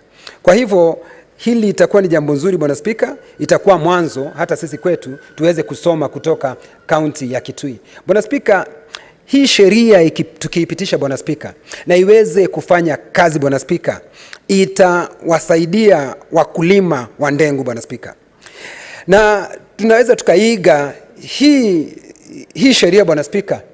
Sisi tuna wakulima ama wafugaji wa ng'ombe Bwana Spika, kwa sababu tukizingatia hizi sheria Bwana Spika, amesema kuhusu utafiti Bwana Spika, hata sisi tufanye utafiti ndio tuweze kupata ni mbegu gani nzuri ya ndume ambao Bwana Spika tunaweza tukawa nayo. Bwana Spika, tufanye utafiti ni chumvi gani sana inaweza kutumika pale kwetu Laikipia ndio tuweze kuongeza mavuno yetu maradufu. Bwana Spika, tukizingatia vile alivyosema, namkumbuka naibu wa rais na mheshimiwa Karungu Athang'wa ataniunga mkono, kwa sababu hili jambo la majani chai, hili jambo la kahawa limekuwa na hawa na nataka kuwaita wakora Bwana Spika, ambao kazi yao ni kuvuna ambapo hawajapanda Bwana Spika.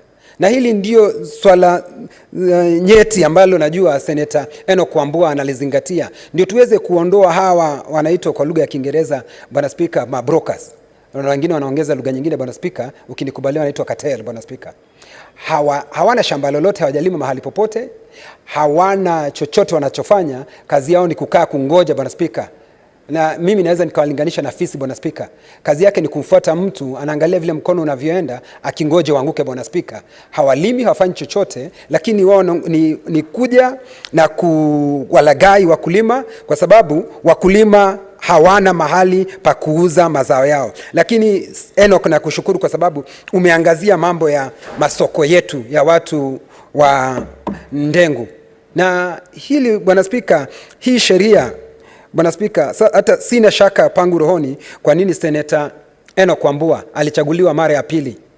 Na mswada huu ukipita Bwana Spika, tena naona, sitaki kusema lakini naona Bwana Spika, kwa sababu macho ni yangu, naona, nikiangalia naona mbali, akienda vivyo hivyo Bwana Spika, Mungu si adhumani, Enoch atakuwa governor wa pale Kitui. Na tunashukuru, maombi ya Mungu, unajua wewe ni Mkristo na unakubaliana na mimi Bwana Spika. Kwa hivyo mimi ningependa kusema ya kwamba naunga mkono mswada huu, na nimwambie Mheshimiwa Enoch Wambua baada ya sisi kuupitisha ufuatilie vizuri wale wakulima wa ndengu pale Kitui, niposa wawe funzo kwetu sisi ambazo tumetoka sehemu zile zingine ambazo hatukuzi ndengu, na pengine tunaweza tukatumia mswada huu Bwana Spika kujua ni vipi hata sisi tunaweza tukakuza ndengu, tukakuza hata mimea ile ingine ama mimea ile ingine ambayo inakuwa kaunti zetu, hasa kwetu Laikipia, tujue tunaweza kutumia sheria hizi Bwana Spika,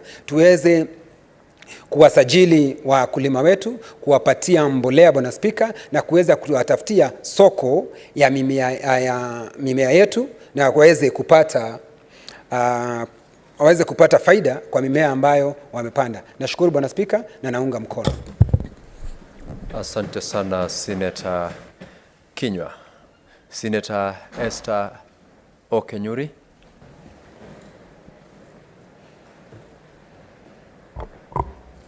Thank you, Mr. Speaker, for this opportunity. This is a very interesting time to actually be alive and listen to such a bill be discussed on the floor of the House. Mr. Speaker, when lawmakers come together, they solve challenges facing a country. And this evening, we are yet seeing Senator Wambua, the Kitui Senator, come up with a bill which is going to address so many other challenges and be part of the issues Kenya is dealing with as a country. Mr. Speaker, I want to start by noting that the mung bean is an actually very important type of legume, which is very popular even among the members of the Adventist family. That's the Seventh-day Adventist faithfuls.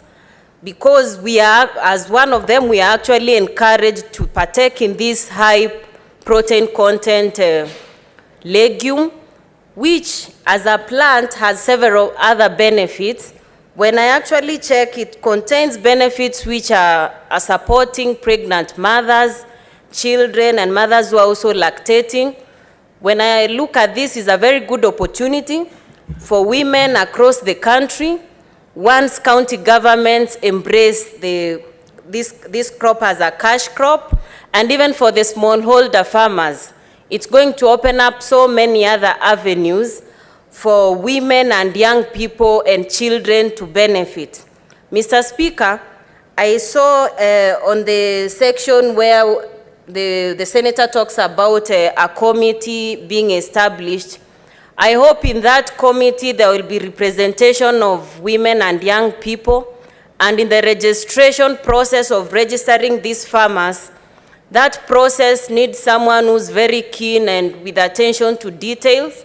And I think I have a very radical proposition on that one. I think young people should be given a priority, and deliberately that should be included in this bill so that when it actually ascends to being law, that's not overlooked, because sometimes when implementing, the issue of including young people or women is neither here or there, and all the time an excuse is given that the law was silent on this matter. Mr. Speaker, I also want to note that in as much as this is popular in counties like Embu, Meru, in fact, I see they have special names for those projects just to motivate people to practice farming of mung beans.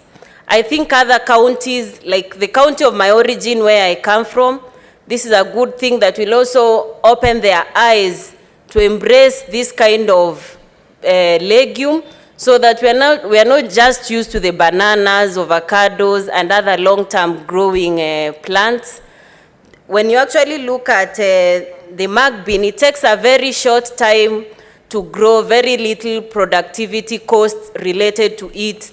And we as a country are coming from a situation where most of our people or most of our citizens are low-class people.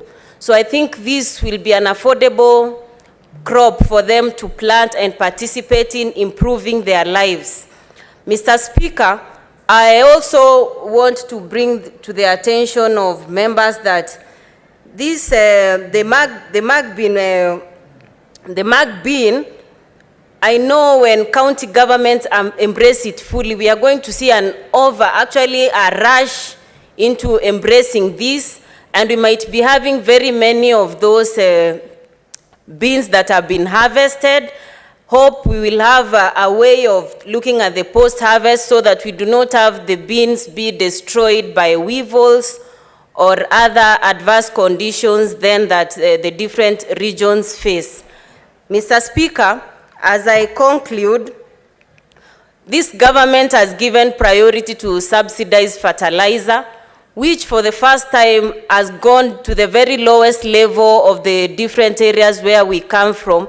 And I'm saying that because I also got reports from my own village of farmers who got access to this fertilizer. So you can imagine with such kind of incentives to boost agriculture, we have no reason for people not participating in agriculture because it's the backbone of our economy. And this will make it lucrative even for the young people. I see you have mentioned the embracing of current modern technology. That's where most of our young people lie, and they'll be coming up with their innovations. There need to be modalities of siphoning such kind of ideas to the different county governments so that we are having county governments that are taking up this project fully. Mr. Speaker, this will also actually registering the farmers who will be undertaking the farming of mung bean will make it easier to mobilize these farmers into cooperatives, because when they do it in their smallholder capacity, sometimes they are not able to apply for loans and other incentives that come with farming.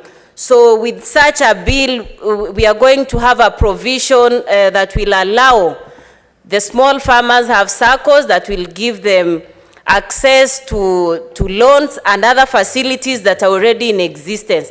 And for the young people, I'll be looking forward for them uptaking more funds from the youth fund, because the other week I visited the youth fund, I realized some regions, young people completely do not take up this money, and it's money that is at an affordable rate. Once you have an organized group, you can actually repay.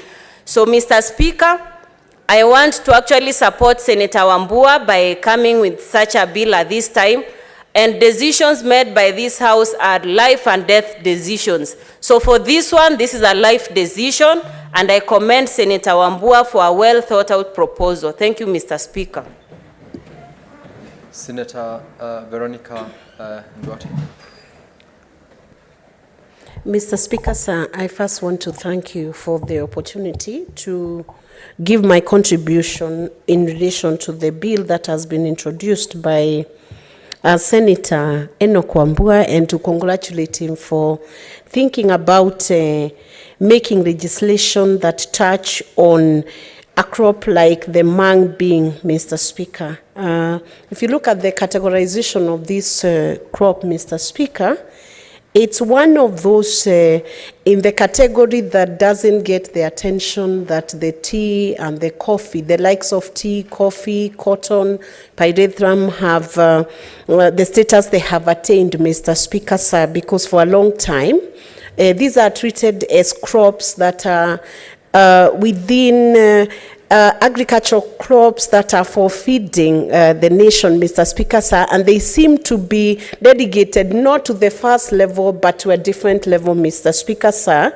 They do not seem to be the first degree of crops that are given the attention and the kind of resource that would require to be invested in, Mr. Speaker, sir. So the commitment by the Senator to develop a legislation to support farmers who are doing farming of mung beans, Mr. Speaker, is highly commendable.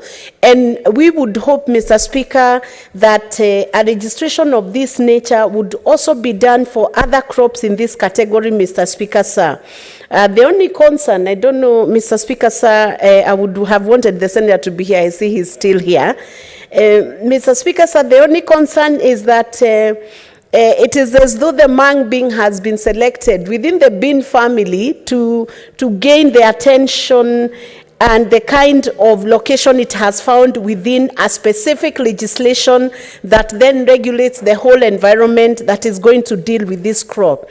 Mr. Speaker, looking at the proposed bill, it is very, very comprehensive. It provides a framework for the coordinated implementation of the national policies and strategies on the development and regulation of the mung bean industry.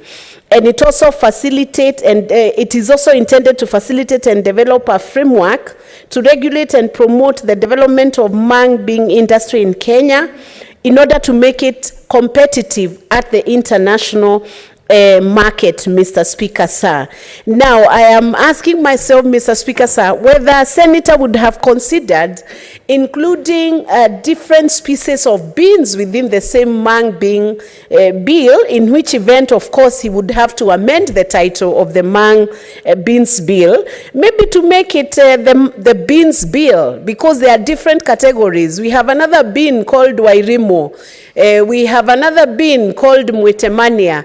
These are different kinds of beans which are also in this category, and maybe whose farming has suffered the same fate that the mung bean has suffered. The framework proposed in this bill is very comprehensive because it not only touches on the national government, it goes down to the county governments, which is important because agriculture is a devolved function, Mr. Speaker, sir. And it puts some functions upon the Council of Governors.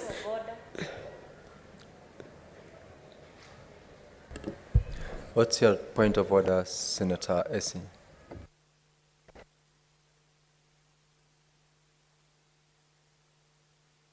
Mr. Speaker, I rise pursuant to Standing Order 41 on quorum during proceedings of the Senate. We do not have the numbers to sustain this engagement.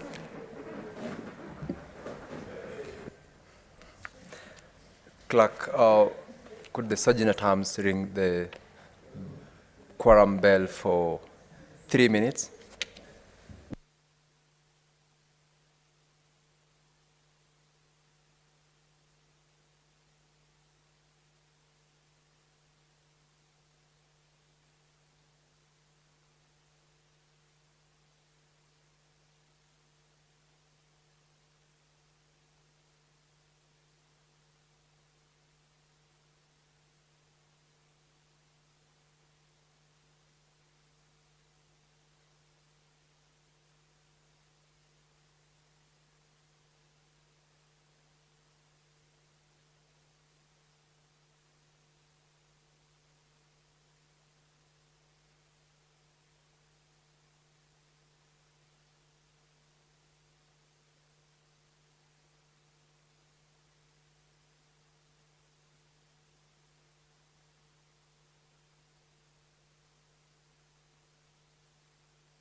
She'll have how many minutes?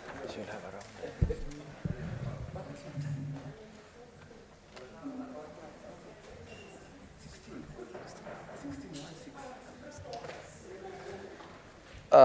Honorable Senators, Senator Veronica Ndwati, you will have, let's rise, you will have a balance of 16 minutes when the House resumes to continue their contribution. Honorable Senators, there being no quorum and having rung the quorum bell pursuant to provisions of Standing Order 41-2, the Senate stands adjourned until Tuesday, 27 June 2023 at 2:30 p.m.